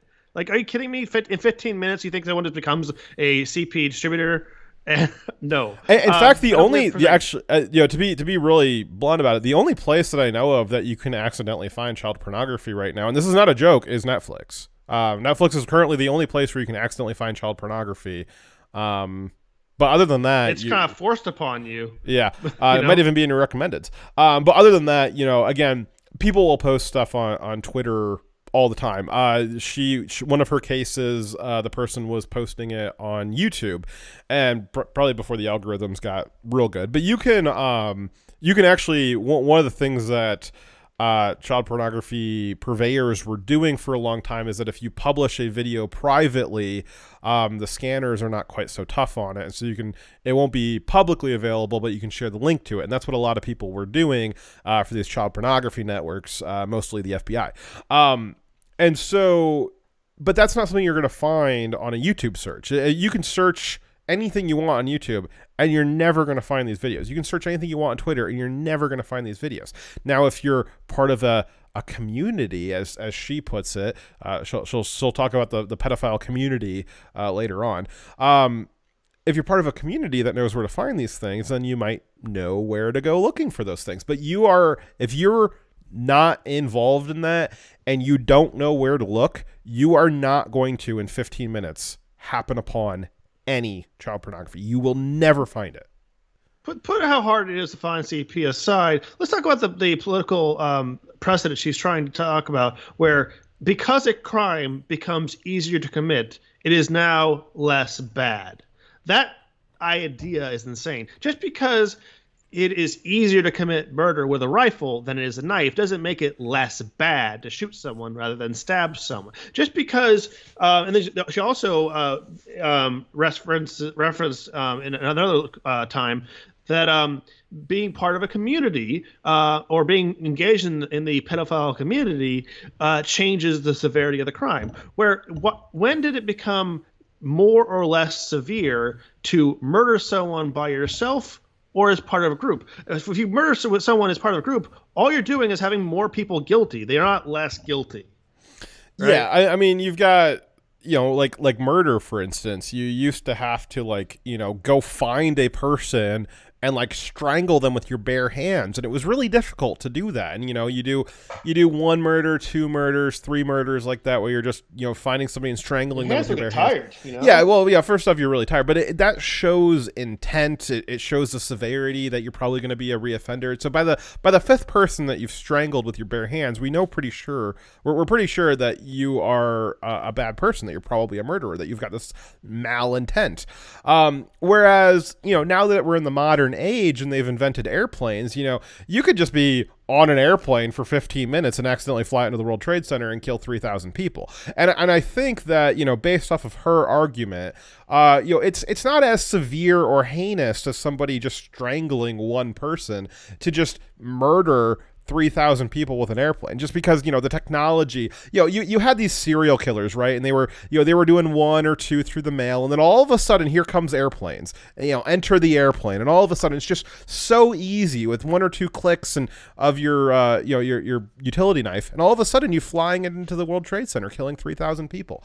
So obviously, being ironic here, but what I'm doing is applying her legal theory to another context. So what a judge is supposed to do is have legal principles, a legal framework that they receive a situation into, and they process it through their legal framework and then come to a conclusion about it. And that's what these hearings are really supposed to be doing, is discovering what is Ketanji Pito Jackson's legal framework that she uses to evaluate new situations.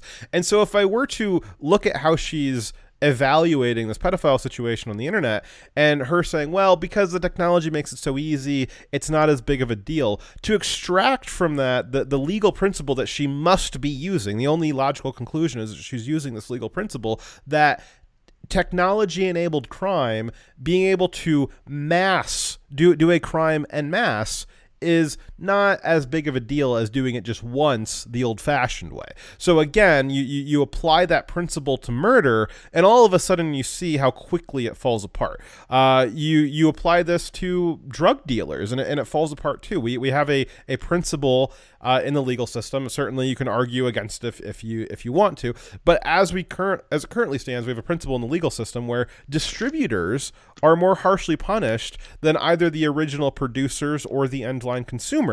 And I don't see an issue with that being treated the same in with child pornography. So her legal framework here is that technology-enabled crime, the ease with which you can now commit crimes because of technology, that makes the crime not as bad, even though it's exploiting and injuring people. Yeah.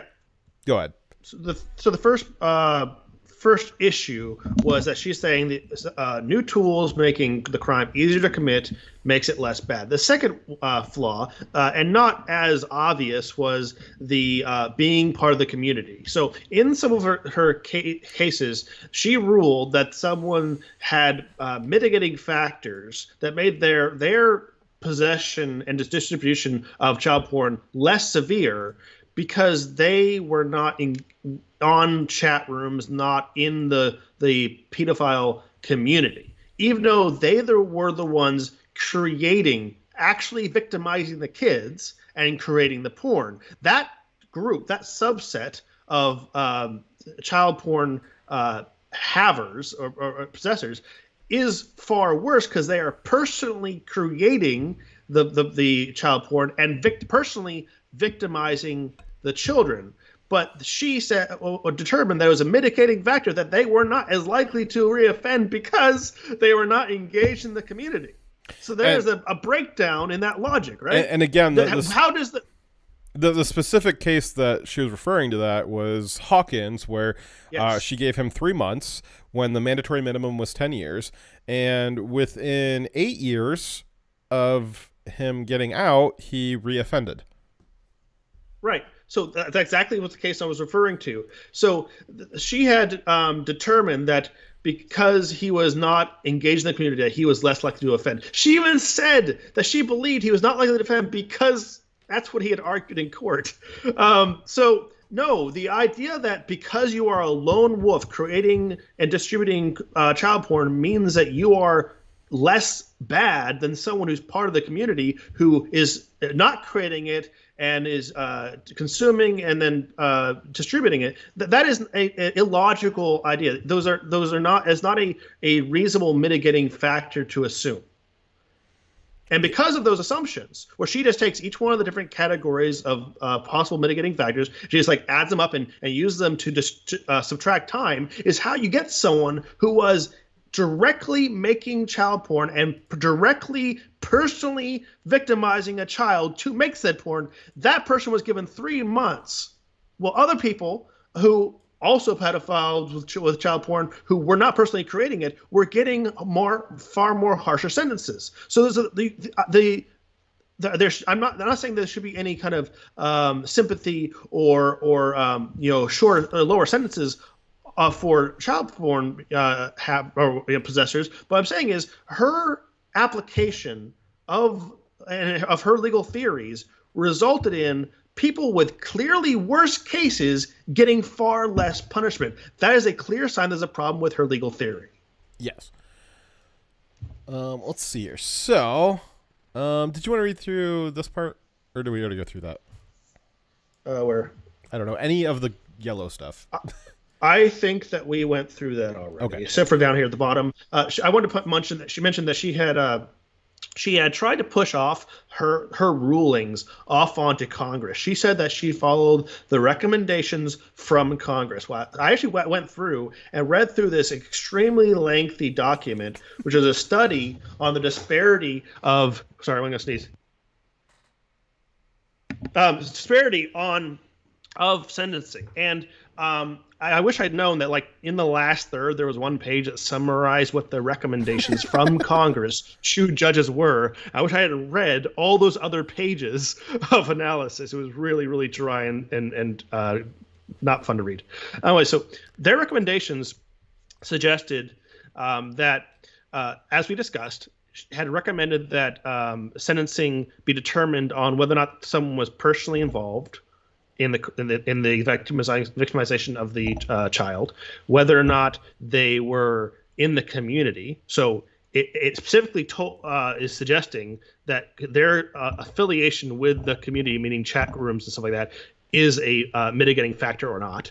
And then to consider the ease of distribution caused by new technologies and the internet. So that was a recommendation from Congress, and had also what was the other one?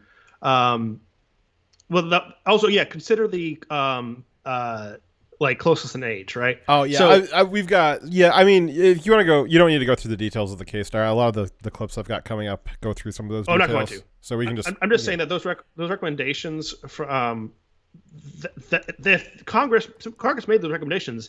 It's still not good recommendations, right? That's not a law. They didn't pass a law saying you will do this. It was not sentencing guidelines. It was a recommendation produced by Congress, but it was not a bill. So she's not bound to it, and it's stupid. Yeah. So all that. Yeah, Holly's going to explain that stuff in his video here, so we'll just skip on to that. Let's see here. So yeah, this is like Holly going through specifically that Hawkins case and asking her to kind of justify some of the language that she made in that case. So during the sentencing phase of the Hawkins case, and there's a transcript of this that Holly is able to read off of, she made this vigorous defense when that's not what a judge is supposed to do in a sentencing case. This vigorous defense of what the defendant did, saying, oh, it wasn't this big deal. And she said language that as Dyer mentioned, all of these mitigating factors that she seems to think are relevant, because of that, it wasn't a heinous or egregious crime. Therefore, he only gets 3 months. And here's Hawley challenging her on that and her response to that challenge, which is lacking. Months. Guidelines called for 10 years. Prosecutor wanted at least 2. You gave him 3 months. And when you did, you made a number of arguments and statements in the record, and I'd like to go through some of them because I've read them all. And the first argument you made was that the federal guidelines that punished child porn offenders, the ones that Congress wrote, were, and I'm quoting you now, are in many ways outdated. That's your quote. And you went on to say about why you thought they were outdated. I'm going to quote you again. You say, and I quote, "I don't feel that it's appropriate to increase the penalty on the basis of the number of images or prepubescent victims," meaning little kids, "as the guidelines require, because these circumstances exist in many cases, if not most, and don't signal an especially heinous or egregious child pornography offense," end quote. I just want to ask you about that because I just have to tell you I'm having a hard time wrapping my head around it. We're talking about 8-year-olds and 9-year-olds and 11-year-olds and 12-year-olds. He's got images of these, the government said added up to over 600 images, gobs of video footage of these children, but you say this does not signal a heinous or egregious child pornography offense. Help me understand that. What word would you use if it's not heinous or egregious? How would you describe it?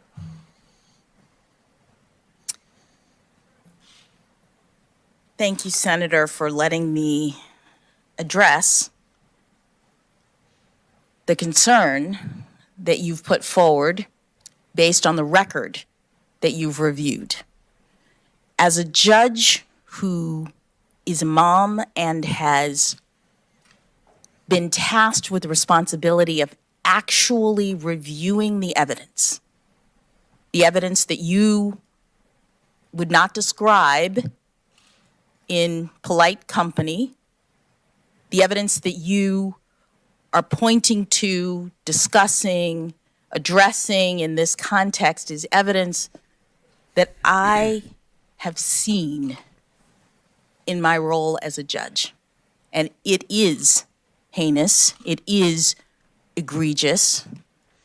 I'm going to stop it there because, okay, so she just said it is heinous, it is egregious.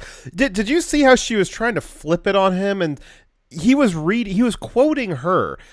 He was quoting her saying she said that it wasn't especially heinous or egregious. He quoted that. And then in her response, she tried to flip it on him, being like, how dare you say that this isn't heinous or egregious? I had to see these terrible images, and it is heinous and it is egregious. And Hawley's just sitting there with this face like, what the fuck are you talking about? Like, you said that. Why are you flipping it on Hawley? Pretending like, oh, Hawley's being dismissive of it. How dare you dismiss it as not heinous and egregious? I had to look at you. Can't even you. Yeah, you can't even describe it in polite company because it's so bad. How dare you call it not egregious? You said that, you stupid bitch. What an absolute bitch. Jesus Christ. I mean, and you can see there too, like she literally has no ability to defend her record. She's saying the exact opposite of her quotes now. Her record is saying, child pornography is not heinous or egregious. And then he asks her about it and she goes, yeah, child pornography is heinous or egregious. What's your position on it then? He's asking you to defend your position and all you're doing is this extremely weak attempt at trying to flip it on him. I would imagine that if you cut up this clip the correct way, you could get it to look like that. You can make Hawley look like he's defending pedophiles if you chop up the clip the right way. And here she is owning Hawley, who's apparently a pedophile. Like I would imagine that's what the left-wing channels are doing right now because I don't know how else you get around this. I mean, what do you think about this, Dyer? I think that's exactly what she was going for. She couldn't defend it. So she has made sure that in the now, she gets the sound clip being indignant and being outraged that someone would say what she actually said back to her, and so that it could be cut up that way. That's probably exactly what the intent was. She knew that. She probably also had prepared that statement because she probably knew that these were going to be some things that was going to be coming at her. Oh, well, and she knew she was just going to do a redirect. She did know those things because the way the hearings work is that prior to the hearings, she'll take time to be she'll be invited by various senators to their offices to have off the record discussions and conversations. Hawley will mention, and he'll say this later in his questioning here, which we're probably not going to get to. And many of the senators did is, I talked to you about this in my office the other day, and I told you I was going to ask you about this. So it's kind of, interesting that you would say now that you're not familiar with these questions that I'm asking you about, because, one would think that having been prompted that you'll be asked about this, that you would have gone back and studied your own record. One of the clips I'll watch here in a little bit is one of the cases was from 2019, and she's claiming that she doesn't remember it. It's 2019. That was like not very long ago. Not very long ago. And if it is true that she can't remember a case in 2019, I mean, one of the hallmarks of law, one of the reasons why I didn't go into law is because I don't have the best memory for things that I read, and so she's sitting there claiming ignorance that, like, how could I possibly be expected to remember my own cases? Well, having watched the Rittenhouse trial, the judge was constantly referencing cases that were 20, 30, 50 years old for precedents, sitting there thinking, how should I rule on this? Well, in a case in 1984, something versus something, they did this, this, and this. And I think that it's equivalent to that in this way, but it's different in this other way. And so I think I'll rule on it this way. That's what the judge did a lot in the Kyle Rittenhouse case. And that's kind of my main understanding of trial law now at this point. However... Well, judges are constantly students, having constantly look up similar cases and try to refresh themselves. You're not going to remember everything always, so they're supposed to be always studying precedent about the types of cases they're seeing currently. But this highlights how she judges cases. She doesn't judge them based off of precedent or studying legal theories or any consistent legal framework. She just looks at the case and decides, because she is the ultimate arbiter now. This is a no truth but power argument that she is making. That is her legal theory, is that she's in charge and she doesn't need to justify her rulings to anybody. She doesn't need to have any consistent framework. If she wakes up on the wrong side of the bed today, you're going to jail for 10 years. If you're a black pedophile, you're going to jail for 3 months. That is how she's ruling, and that's how she'll rule on the Supreme Court, just as Ruth Bader Ginsburg did. Ruth Ginsburg ruled like that all the time. She would just look at a case, decide how she wanted it to end, and then she would reverse engineer a legal philosophy that fit it. Clearly, that is what Ketanji Pito Jackson is doing, is she has decided before the case, this is how she wants it to end, and then she reverse engineers reasons. Like she'll say here in a little bit, well, one of the mitigating factors here is that this guy wasn't really a pedophile, he was just interested in the technology.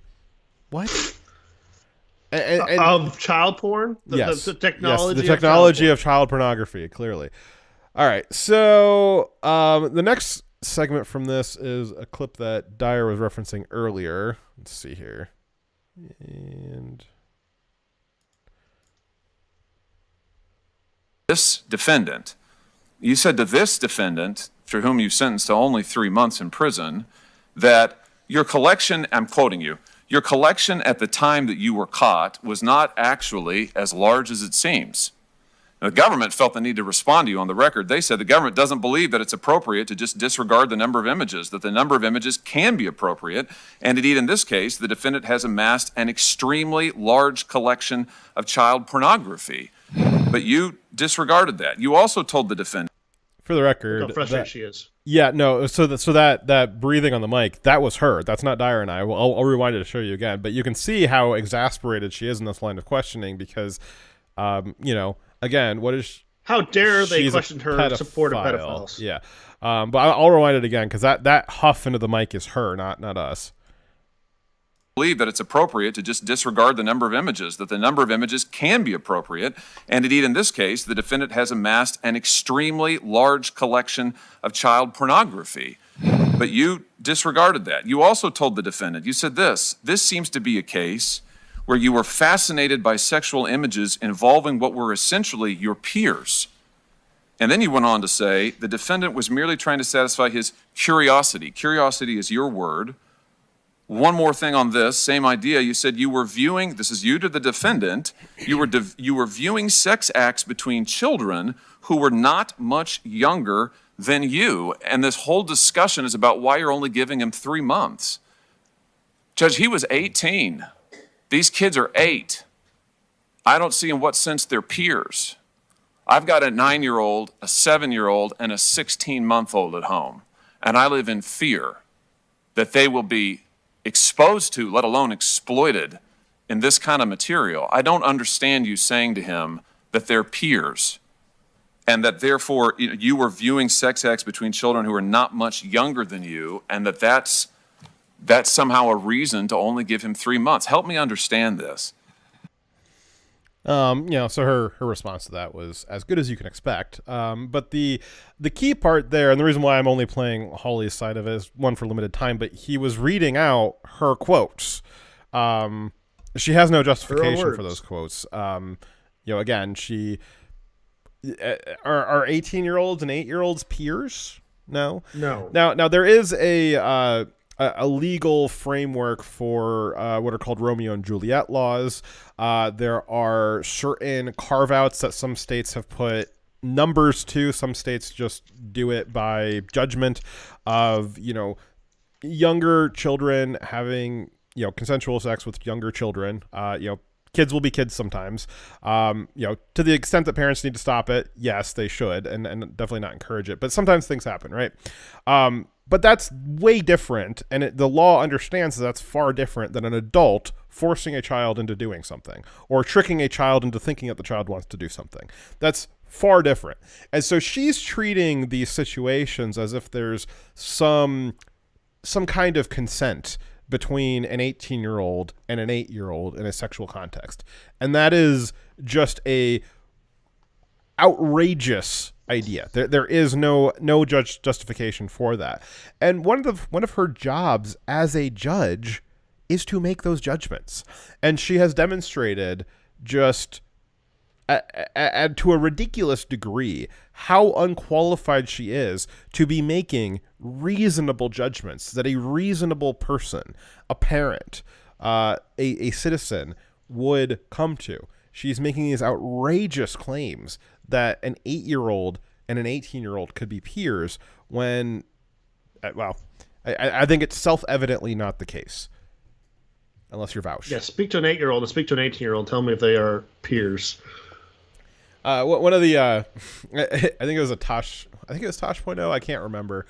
There was a comedian who was making a joke about people who maybe feel inclined towards younger girls. He's like, one of the things that could help cure you from pedophilia is just, talk to an 8-year-old girl and you'll decide, oh, I don't want that.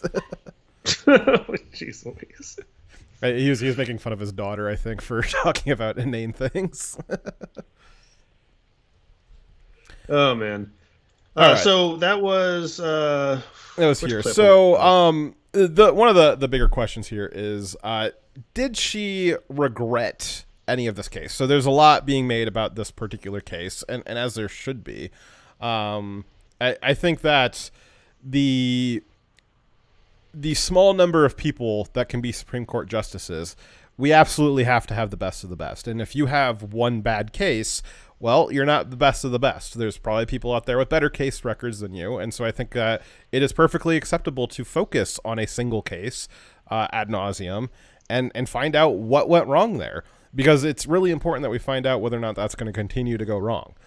So Holly asked her if she regretted only giving this 18-year-old 3 months for having hundreds and hundreds of images and hours of video of 8-year-olds getting raped. Here he is asking that. Able to think about it overnight. Very quiet. Where you had an 8 able to think about it overnight. This is a case where you had an 18-year-old who possessed and distributed hundreds of images of 8-year-olds and 9-year-olds and 10-year-olds, and you gave him, frankly, a slap on the wrist sentence of 3 months. Senator, Do you regret it? I don't remember whether it was distribution or possession in It was the law. both. Do you regret it? In the law, there are different crimes that people commit Judge, in you gave this him 3 area. months. My question is, do you regret it or not? Senator, what I regret is that in a hearing about my qualifications to be a justice on the Supreme Court, we've spent a lot of time focusing on this small subset of my sentences, and I've tried to explain. You regret that many we're focusing on times- your cases? I don't understand. No. I'm Yes, talking yes, about yes. the fact that you're talking about Child pornography 7 cases? very serious cases. I'm glad we agree on that. Don't you think Some we should be focusing on some of which involve conduct that I sentence people to 25, 30 years. 3 months for- in this case, Judge. Do you regret it? You haven't answered my question yet. Do you Senator- regret this sentence? Senator, I would have to look at the circumstances. What I'm telling you, You know the circumstances. We discussed it for half an hour yesterday. There's a 55-page transcript, which I'm sure you've read. You I lived did it. not- I As did you've not- emphasized to this committee over and over, you've lived it, right? You said that you've been through all of this. You've looked at all of the images. You're the one who's had to endure all of it. You gave him a 3-month sentence. I just wonder if you regret it or if you stand by it. I mean, do you stand by that sentence? Senator, in every case, I followed what Congress authorized me to do in looking to the best of my ability at all of the various factors that apply, that constrain judges, that give us discretion, but also tell us how to sentence. And I ruled in every case based on all of the relevant factors. So you don't regret it? No one case. I mean, that would be the answer, is that she doesn't regret it. I mean, clearly she doesn't. And it caused such little impact on her that she barely remembers it after talking about it for hours in the last days. Yeah, I don't believe that either. And I mean, we're sending people to be judges, expecting them to know case law, obscure case law from lots and lots of judges in the past, and yet we, at the bare minimum, would expect them to know their own cases, particularly cases that they said were traumatic to them. Yes. And then our last clip here is her just flat out admitting that she doesn't remember this case, and she doesn't remember the case coming back up years later because the person that she didn't give a 10-year minimum to went on to reoffend within 10 years. Had she given him a 10-year minimum, he would have not been able to reoffend.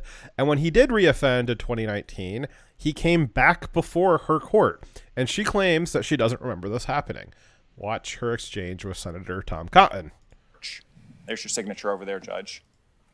You really don't remember what? Senator, that is a very, very common thing that judges do. I've sentenced over 100 people, and supervised release, which is the kind of post-incarceration condition that judges ordinarily impose, is something that's done on a standard form, which is what that is. I understand you've done a lot, Judge, but none of them have been the centerpiece of your hearing for the last 2 days. Do you really expect this committee to believe that you don't remember what happened in this Hawkins case when it came back before you?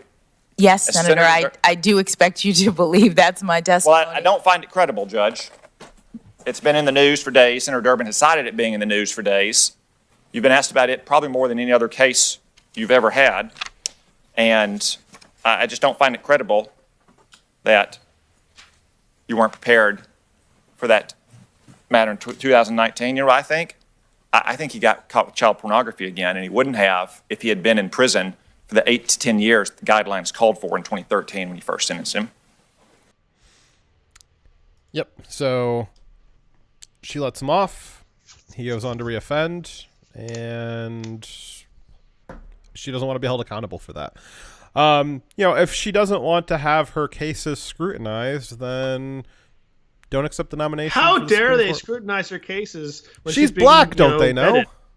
Yeah, don't they know? And female. Don't forget that. Those were her qualifications. So we've seen this the last couple of nominations, that the Democrats have this theory that Democratic nominees to the Supreme Court should not answer questions. They have this paradoxical legal argument that, well, a judge can't answer on a previous case because, on their own case, because the legislature doesn't have a right to question the judiciary on their judgments. They're not allowed to comment on other cases that they weren't involved in because they weren't involved in those cases, so they don't have the requisite knowledge to make a fair judgment on it. And they can't be asked about future cases because we can't give away, for some reason, what their potential vote might be on the Supreme Court for cases that are pending the court. And so the Democrats have created this, again, odd paradoxical argument that judges are not allowed to be asked about any of their judgments or the way they make judgments or anything about what they would do on the court as a judge, which is obviously wrong due to its paradoxical nature. I don't think that you need to be a lawyer or a judge or a veterinarian or a biologist to know that a paradox like that, where the only rational conclusion from the Democrats' argument is that you're allowed to ask them nothing, or as Cory Booker did, tell them poetry and cry, that's obviously not how you're supposed to get to the Supreme Court of the land. The legislature has the right to check the executive and to check the judiciary through the nomination process, the nomination confirmation process. They have no limits. The Constitution provides no limits for what they do during the confirmation process. If they want to ask her anything, they're allowed to ask her that. And she, as a citizen of the United States with the Fifth Amendment right, has the right to not respond to that. However, in this case, if she feels that something's incriminating her, if perhaps her previous one thing people don't understand about the Fifth Amendment is that it's like an all or nothing deal. If you don't want to self-incriminate, that's fine, but you also can't self-advocate. So once you start self-advocating, you've given up your Fifth Amendment right, and you now are obliged to self-incriminate. So she wants to self-advocate. That's fine, but she now loses her right to not self-incriminate. So if she feels like responding to questions about her previous cases is self-incriminating, she has the right to not answer that, but she should have sat there and said, I plead the Fifth for the entire hearing and not done any self-advocacy. Because again, Fifth Amendment is all or nothing. So she's being selective in what she wants to answer. And actually that's borderline contempt of Congress to do that. I find her contemptible. Yes. I also find Congress. Yeah, I mean, she's a pedophile defender. So yeah, I'd say that it's so odd, Dyer. I mean, it was pretty obvious from the offset that from the start off that Joe Biden was going to pick somebody who was unqualified, and the left was going to make it, oh, you're just saying that she's unqualified because she's black. I didn't realize that. I never saw this one coming. I really didn't see this one coming. And maybe in retrospect, I should have seen it coming from the left.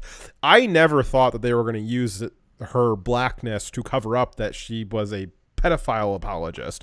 I thought that they were using that just to cover up her incompetence. I did not see this angle coming, that they were going to try to launder a pedophile apologist into the Supreme Court by shrouding her in being a black female.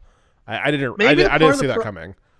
Maybe the problem isn't that, because just by nature of having a diversity hire, that they were bound to have a problem like being a historic supporter of pedophiles. Maybe it's just that the Democrats have such a hard problem of finding someone who is loyal to the Democrat machine who isn't also a pedophile, because that's kind of like their thing. So the Democrats and pedophilia are forever united. So we see how she's treated pedophiles in her previous cases. One of her previous cases was Pizzagate. So the Pizzagate conspiracy / event was a a conspiracy that there was a pedophile ring being run out of a pizza parlor in D.C. An idiot and a bad person went there with a rifle and started shooting up the place, looking for the pedophile ring. Now, we were told that he did not find a pedophile ring and that a subsequent investigation did not find a pedophile ring inside the pizzeria. However, this pedophile apologist oversaw that case. I'll just leave those. The Steven Crowder's got this newer segment where it's you're not allowed to talk about conspiracy theories anymore on YouTube. So he just has this interesting coincidences segment where he just lays out several things and doesn't draw any conclusions or explain how they're related, and just says, it's a curious coincidence, and moves on. So I want to point something out, I think this just is because a curious coincidence.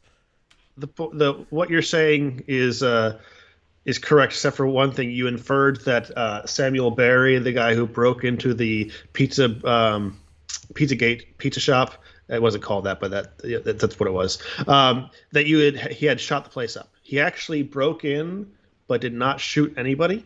He was charged with larceny, malicious injury to property. He was armed, but he didn't shoot anybody. Well, there you go. They even got me with the propaganda, Dyer. Yep. So what? I mean, there's no way to believe it. So yeah, that's that's interesting. I'm not saying that there was definitely a pedophile ring there, but if there was, Ketanji would have helped cover it up. Our next story. She would have supported. Do you have any closing remarks on that? Do you think that's just going to end up getting confirmed? Do you even know what the confirmation schedule is? I don't. I know it's coming up, but I don't know when exactly they're voting on it. I saw one article that said that she was confirmed, but I didn't use that as a reference. I didn't think she was confirmed yet. No. Right she now, was. I know which article you're talking about. She was confirmed as the circuit court judge previously. Okay. Yeah. So that makes sense. So April I think that she's 4th going to get is confirmed. What we're hearing. Okay.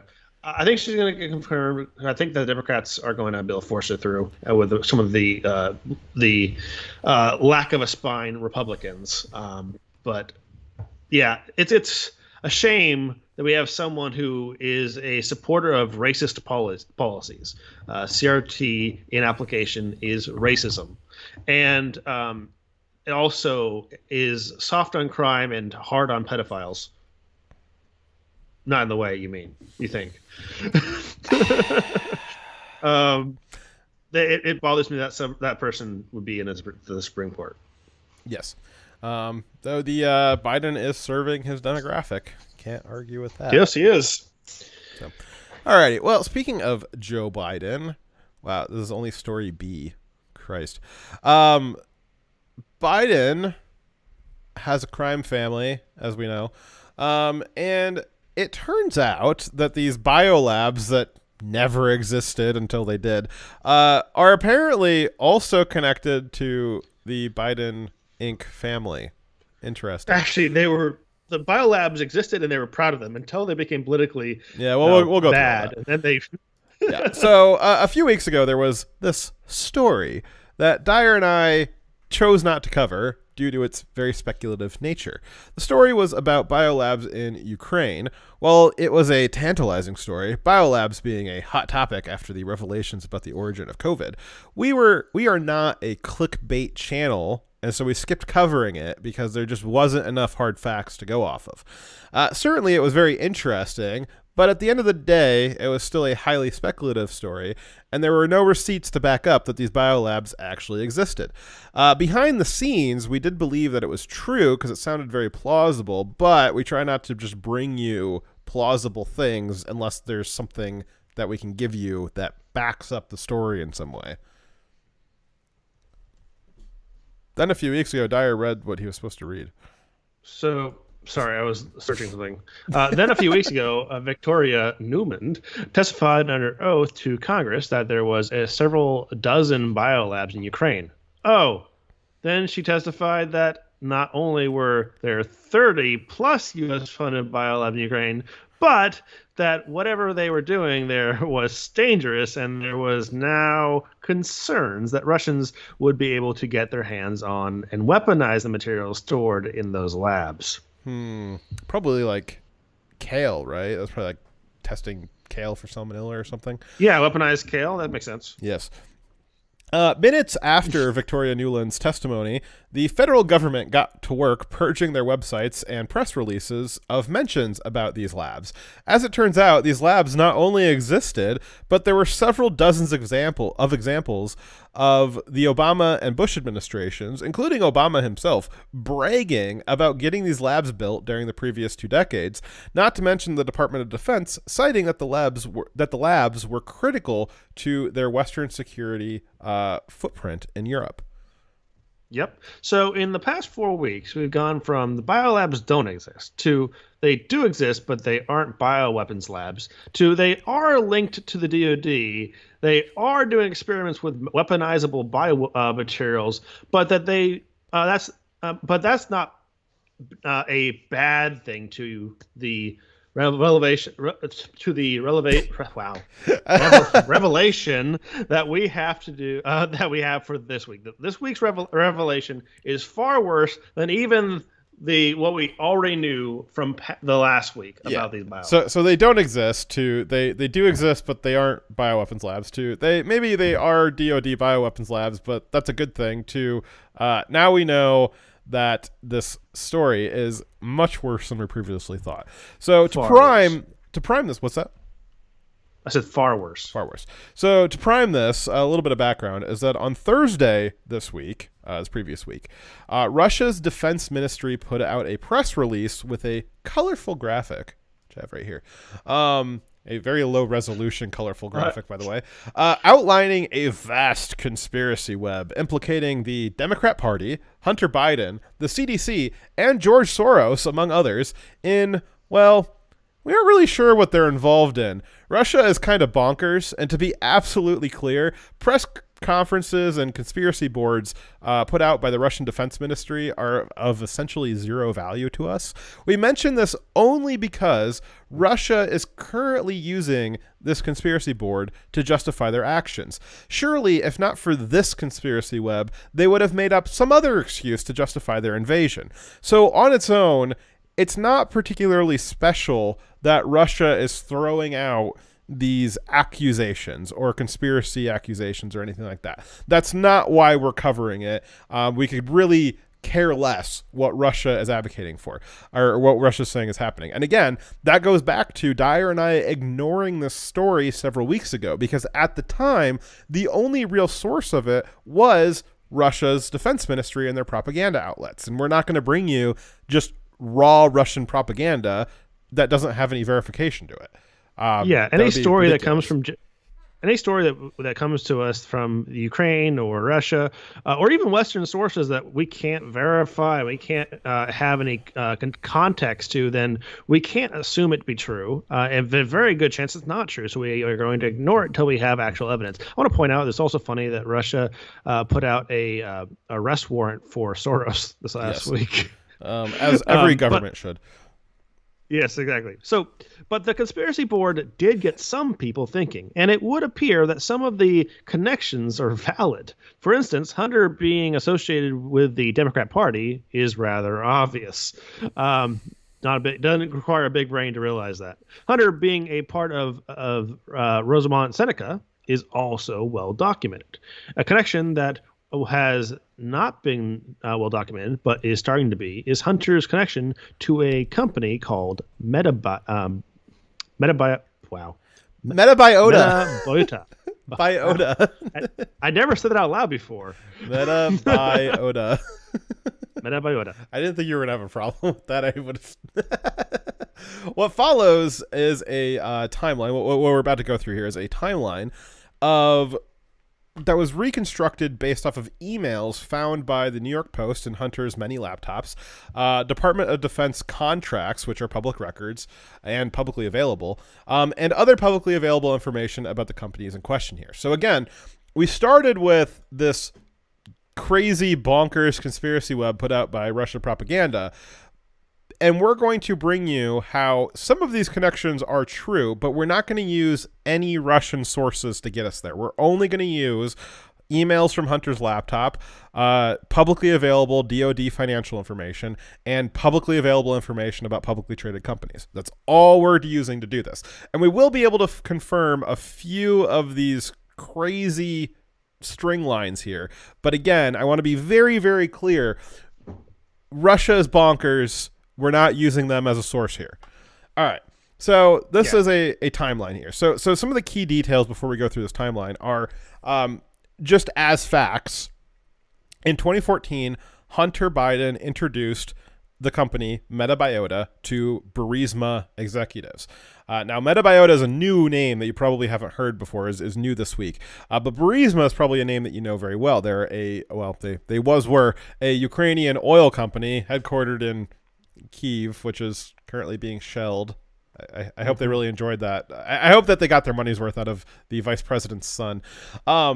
So Burisma, as you know, Ukrainian oil company, very corrupt. It was being investigated by Ukrainian prosecutors until Joe Biden got them fired by leveraging your taxpayer dollars to do so. Ironically, if they hadn't helped Biden get elected, they probably wouldn't be getting shelled right now. That is ironic. Let's see here. So Burisma was giving Hunter something like $80,000 a month for like 2 years for his quote unquote experience in the oil industry? ? Clearly not. So MetaBiota, a new company, well, not a new company, a new to us company, is a biotech firm that specializes in pandemic surveillance and pandemic prevention strategies. Now, pandemic prevention strategies, they mean researching pathogens and coming up with potentially countermeasures, possibly vaccines, possibly treatment plans for, and other mitigation strategies.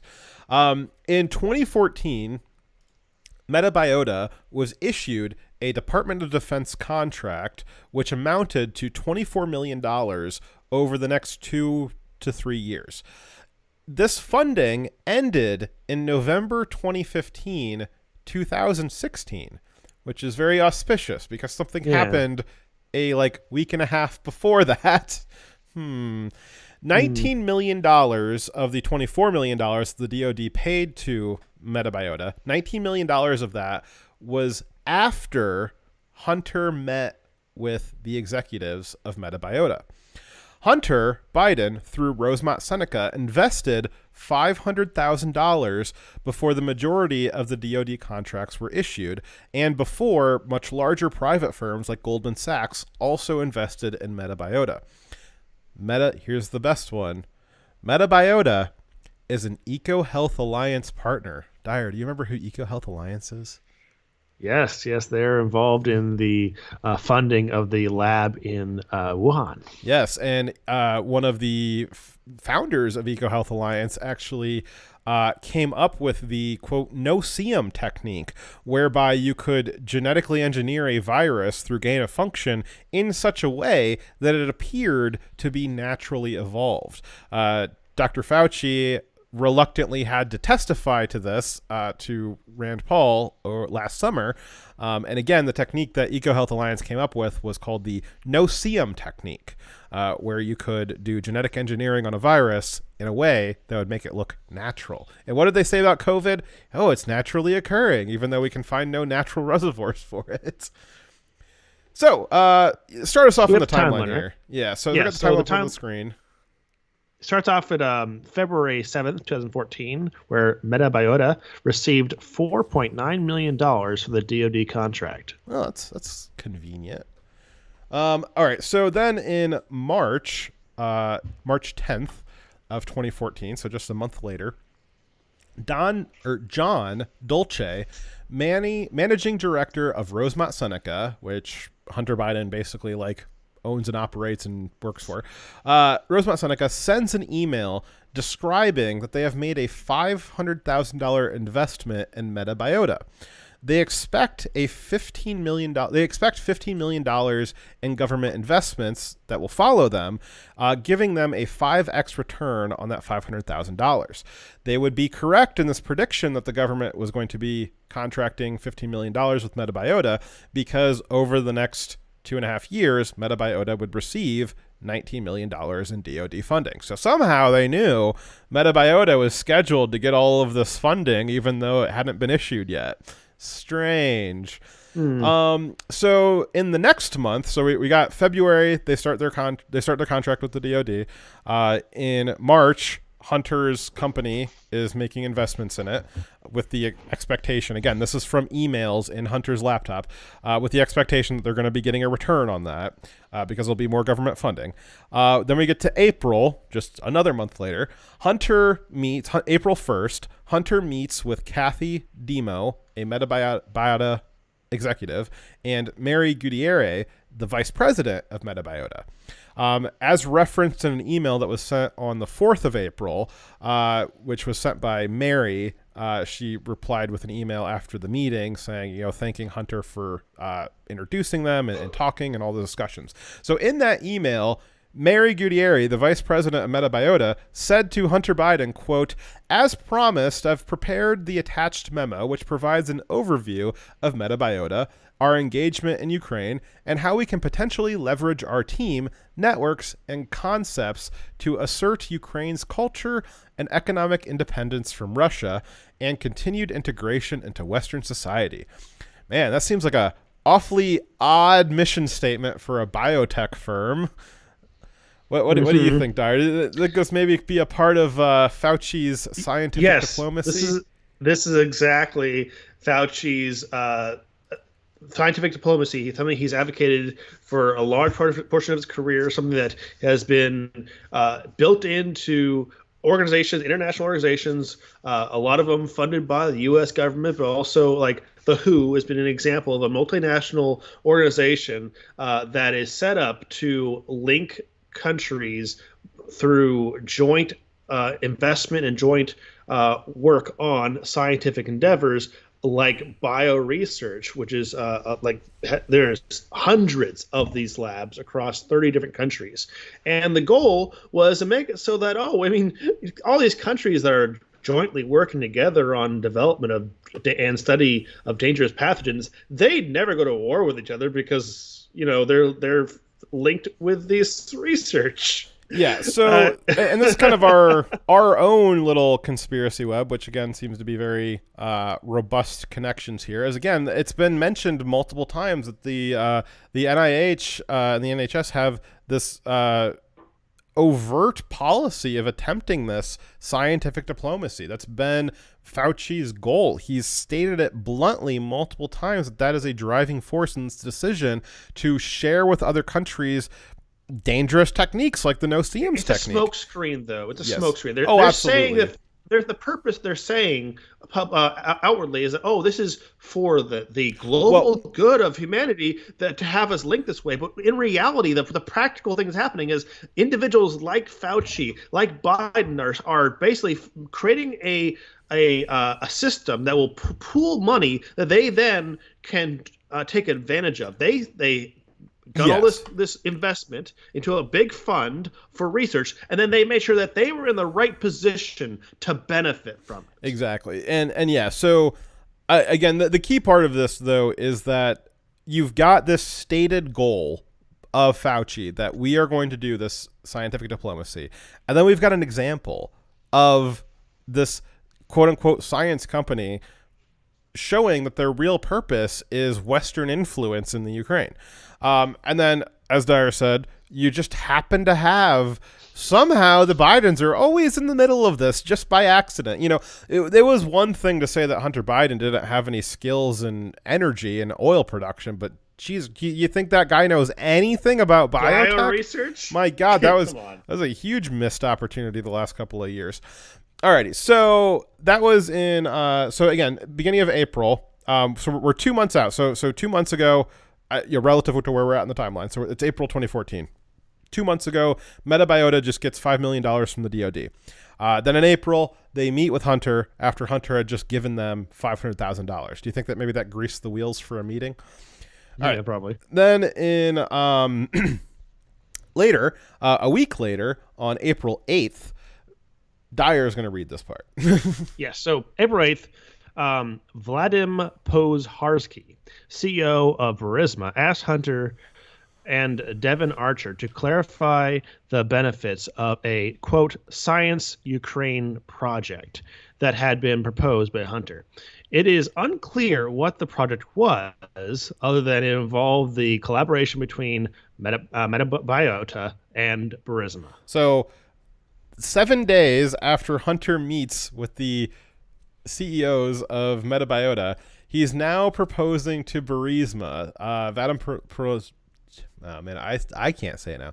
Vadim Pozharsky, the CEO of Burisma. Hunter's trying to set up a collaboration between these two companies. So this actually creates a ridiculous link that's not been seen before until this week, is that we now have some kind of conduit between DoD-funded Metabiota and Burisma Energy.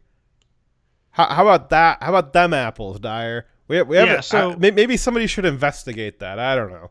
So Hunter is personally linked to a $2.5 million in return on investment for 500,000 times X through Metabiota, and is also getting paid $80,000 a month through Burisma, which is correct me if I'm wrong, natural gas company. Yes, that is CIA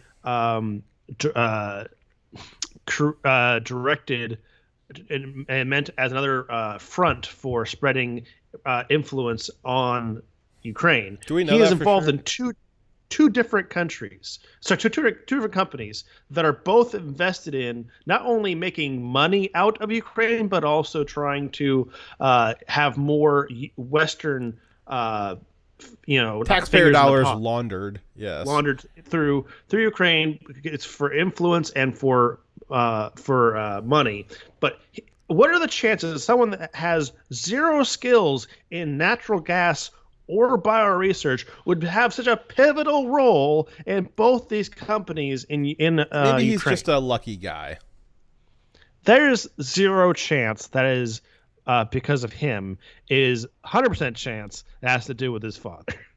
So for context, Devon Archer was sentenced just last month to a year in prison for defrauding a Native American reservation, and has been a name commonly associated with Hunter Biden's business dealings. So definitely a reputable kind of guy. In an email, Pozharsky is concerned that Metabiota lacks funding. Over the next 2 years, Metabiota will receive $19 million from the DoD. Maybe Hunter knew about this. It's possible. So again, Pozharsky is concerned, well, Metabiota doesn't seem well funded. Why should we do a collaboration with them? And then all of a sudden he decides to go for it. Maybe because Hunter knew that dear old dad was going to funnel $19 million to Metabiota. So this was in April. Then the next month, in May 6th, all of a sudden, the DoD extends their contract by $2.5 million more. The next month in June, the DoD extends it another $500,000. During the year of 2015, the DoD extends funding of Metabiota by $6.5 million, and in 2016, they extend it by another $5 million. On November 3rd of 2016, Trump is elected. On November 15th of 2016, DoD ends their contract with Metabiota. Was it because they no longer needed that service? That they were willing to spend so many millions to? Yeah. Why that moment were they no longer interested in that important work they were doing that if somehow involves natural gas and bio research? Yeah, so there was a lot of odd things going on in mid-November after Trump got elected, because there was this expectation that Hillary was going to be in office, and there was this expectation of the continued corruption. And Trump accidentally wandered into this thicket of all of these different real conspiracy facts that were going on around him. And he started poking and prodding, and that's why they had to turn this Russia machine against him, this fake Russia conspiracy against Trump, because he was going to start looking into this. He was going to have Flynn be his national security advisor. Do you think that maybe Flynn would have looked into the national security implications of biosurveillance and using these biolabs to do studies on dangerous pathogens in Russia? Do you think that maybe he would have looked into that? Do you think maybe he would have looked into a lot of the other stuff that the FBI and the NSA and the CIA were all doing? Probably. And so what we saw at the beginning of the Trump administration was this odd kind of ejection, this emergency ejection of a lot of different weird things that the government was involved in. And that was kind of a preemptive smokescreen to start covering things up. Again, why end... If Metabiota is providing biosurveillance in Ukraine, why end the contract in 2016? Oddly enough, which I think I lost where it was. Oddly enough, the DoD picked up their contract with Metabiota. Do you want to know when they restarted it, Dyer? When Biden took office. It was in February of 2020. Or 2021, sorry. Yeah, February 2021, the DoD restarted their contract with Metabiota. Isn't that odd? Interesting. Yeah. So, if it was important now and it was important then, what made it no longer important when Trump was in office? I don't know. Wasn't they didn't want to explain to Trump about, hey, this is what we're doing this thing? Yeah. So, is Hunter and Soros funding a secret New World Order anthrax weapons project? ? Probably not. Is Hunter's name, and by proxy Joe Biden, the big man himself, once again at the center of a contender of collecting massive checks from industries in which they have zero experience in? Yes, clearly, 100%. And the big guy, Biden, his finances are completely linked with his son, Hunter. Yes. They share bank accounts. So everything that Hunter is doing, Biden is benefiting from. He's likely directing it because they pay each other's bills. He has an agreement that a certain percentage of anything Hunter earns goes to him. That's kind of an agreement you'd have if you only had your job because the person who you're paying gave you that job. Exactly. Yeah. So, again, to be clear, Putin wanted to take Ukraine, and his propaganda team is just reverse engineering reasons to justify it. So us saying that Biden and his son are corrupt, that Biden Inc. is corrupt, is not a justification or a defense of Russia or what Putin is doing. So, which is why the information that we brought to you is verified through non-Russian sources. Trust us, there was a lot more to the allegations here, but we couldn't verify it. And so only brought to you what we could verify, and what we did bring you paints a continuing picture of Biden Inc.'s crime family using Ukraine as a money laundering operation. Your tax dollars through dangerous boondoggle projects on the other side of the world right into the pockets of the big man himself. Yep. So again, there was this. If you guys want to go through some rabbit holes, if you read the New York Post article or the Daily Mail article, there's a lot of interesting things stated in there. Much more in the Daily Mail. The Daily Mail just kind of went Alex Jones on the whole thing. So I guess they'll be right in a couple of months. But there was a lot more very interesting twists and turns of the story, which I would have loved to verify and bring to you, but I just... It might be verified later on. They may well be verified later on. But just because of the way the left goes with these things, is like you say one little thing wrong and they're, oh my gosh, the whole thing is fact check false. And no, we've got everything, all of our ducks in a row. These are all verified things, all verifiable, especially now that the New York Times has verified that the Hunter Biden laptop emails are legitimate. Now that they've confirmed that, all of this is even more. This map that I've got for you here, this timeline, has the approval stamp of the New York Times, because that's mostly where I sourced this from. Yep. So, alrighty. So, again, we already went through kind of the connections to the Fauci scientific diplomacy.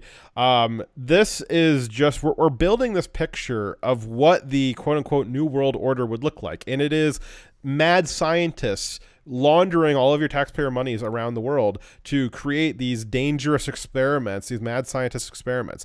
And on top of that, you've got corrupt politicians running their families in front of this to scoop up all the money. Take over from me, Dyer. I'm going to sneeze. Okay, so the New World Order is not what they say that it's about the what's best for humanity and trying to save the world from global warming or from pollution or to stop all wars and make us so humanity's uniting all of us. What they really want is to consolidate power across the globe into as few hands as possible of just the elites. And once they get you to convince you to give up your freedoms, to give up your tax dollars, to give up your sovereignty, they will then not care about your quality of life or your rights being protected. What they will do is ensure that they create a global fiefdom where a few people, the elites that are trying to create this system, and them and their families can benefit from your wealth, your product, and they will get the world they are creating, not for you, for themselves. Biden has used the levers of governmental power to directly benefit his family financially at the direct cost of Americans' lives and quality of life. Yeah, it was one thing when they're just taking your tax dollars. I mean, you're spending 30 to 35% of every workday working for Joe Biden's government. And that's one thing, but Joe Biden's policies have now added to that inflation at an insane rate. And so not only, it was one thing the last couple of years when you were working to fund your taxpayer dollars, funding these operations that were essentially just putting money directly into Hunter Biden's checking account. It's a whole other thing when you're doing that. And also you can't actually use the money that you are getting to keep because all the prices have gone through the roof. You've got your energy prices up 50%. All of your basic food prices going up. You've got vacation prices going up. Your car prices going up. You can't buy anything anymore. So now you've got this totality of thieving from you. And at some point, the American people will have to have enough through legal or other means. They will sacrifice. This cannot continue. They will sacrifice as many of you as it takes for them to get the wealth and power they want. That's it. So, I would say, story. Well, all of these revelations kind of beg the question of who knew what and when did they know it? If Trump had been allowed to investigate the Burisma connection earlier on, would he have maybe found out that Burisma was associated with Metabiota? Would they have maybe found out, oh, Metabiota is associated with Hunter Biden again? Would they have maybe made some kind of nefarious connection between those things? It's hard to say. And Fauci, which is really interesting. I wasn't expecting this to also implicate Fauci. Well, we knew that this would probably implicate Fauci, right? Because it was biolabs. I wasn't expecting Hunter to get wrapped up in this too. That wasn't on my bingo card this week. Was Hunter Biden was involved with biotech companies, especially ones that were connected to Fauci and the DoD. That was not on my list. Maybe I should have, but let's see here. So if Trump had been allowed to work on this a little bit, if he was allowed to have his team investigate this and he wasn't spending all of his time either getting locked out, having his own agencies lie to him, being impeached, etc., maybe earlier on, maybe in 2017 or 2018, he could have unraveled this mad scientist network that Fauci was working on. Maybe Zelensky knew about stuff too. Maybe we could have, maybe Zelensky knew that the Bidens were associated with Metabiota. Maybe he knew that they were associated with these biolabs. He obviously had to know that they were in his country, even though the U.S. government was denying it. And maybe now we know why the U.S. government was denying it so harshly, because if they were to admit that there was biolabs there, maybe people would look into them and maybe people would notice, oh, hey, the president of the United States, his son, was involved in setting these things up to start with. Again, we don't want to believe any Russian propaganda. And if it wasn't for the biolabs, Russia would have come up with any other reason to justify that. Again, they're just reverse engineering reasons why. But the point is still stands that the reason that they're currently giving is the biolabs. And the biolabs were helped to be set up by the Biden family. And so, again, it would have been something else if it wasn't for the biolabs. But the point remains that Joe Biden, he's now given them some reason to hold leverage over him. Does Zelensky have leverage over Joe Biden? Does he know something about this MetaBiota DoD contract that we don't know yet? Does he know something about the relationship between that and Burisma that maybe he's hanging on to, trying to negotiate to get those MiGs flown in there? We don't know. But the point remains that the type of leverage that it was claimed Putin had over Trump, which was totally fabricated, they really do have. Ukraine really does have that over Joe right now. Putin may well have that over Joe right now. There's a lot of people who may well have things, certainly China does, over Joe right now. So all of these things that they claimed were a weakness of Trump are really weaknesses of Joe Biden right now. Well, yeah, that seems like a pretty consistent Democrat tactic, is to blame your opponent of what you are doing, right? Yes. Alrighty. Well, our next one is our last story. I'll let you take it away, Dyer. Okay. Here's our last story. It's a short one. The Babylon's Bee's Man of the Year. On 15 March, the Babylon Bee had selected Rachel Levine, also previously known as Richard Levine, as the first annual Man of the Year. 5 days later, the Babylon Bee was suspended by Twitter for a quote-unquote 12 hours. The CEO of the Babylon Bee, Seth Dillon, tweeted that he had received, quote, the notice that we've been locked out of our account for hateful conduct. So that 12-hour suspension timer won't start until the Babylon Bee chooses of their own accord to delete their tweet, which Seth, the CEO, says he's going to refuse to do. So basically, it's a permaban if you refuse to bend the knee to wokeism. This Monday, Seth stated that the offensive tweet remains up, but that they remained locked out of their account. So everyone can still see the post they made, but they are allowed to communicate until they are shamed into removing the post that accepts that a man is a man. So Fox News host Tucker Carlson and Charlie Kirk both tweeted about the suspension, and both of those tweets, their tweets about the tweets, were promptly removed by Twitter. You know that the 12-hour suspension really makes you think about the significance of the passage of time, doesn't it? Yeah, it does. The passage of time, like it doesn't pass until you delete the tweet.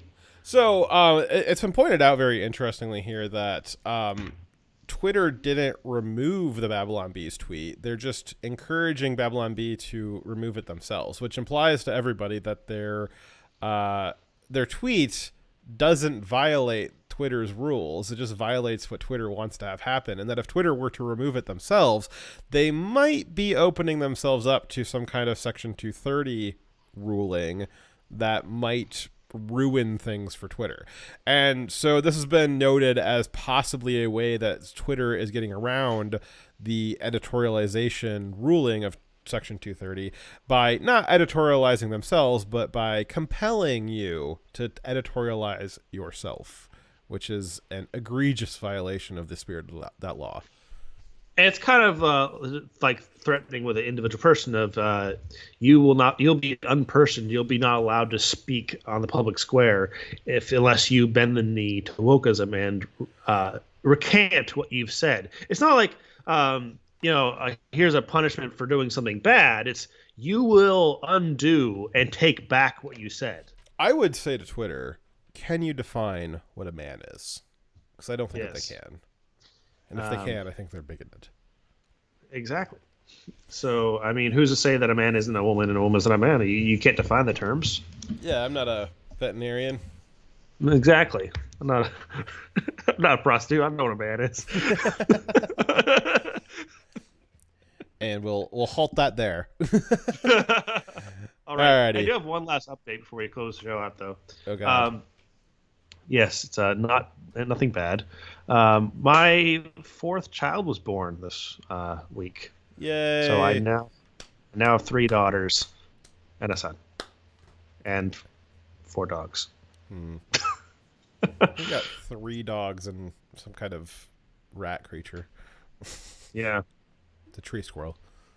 They're yeah, right. Okay, I thought you were talking about Willow there for a second as being not a dog. Yes, I would never say that. That is mis-speciesing her. She identifies All right. as a dog.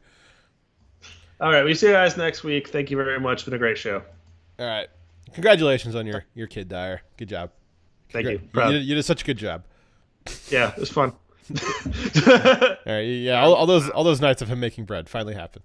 All right, see you guys later. Have a good week. You made enough bread. All right, Direwolf's gone, and as Trevize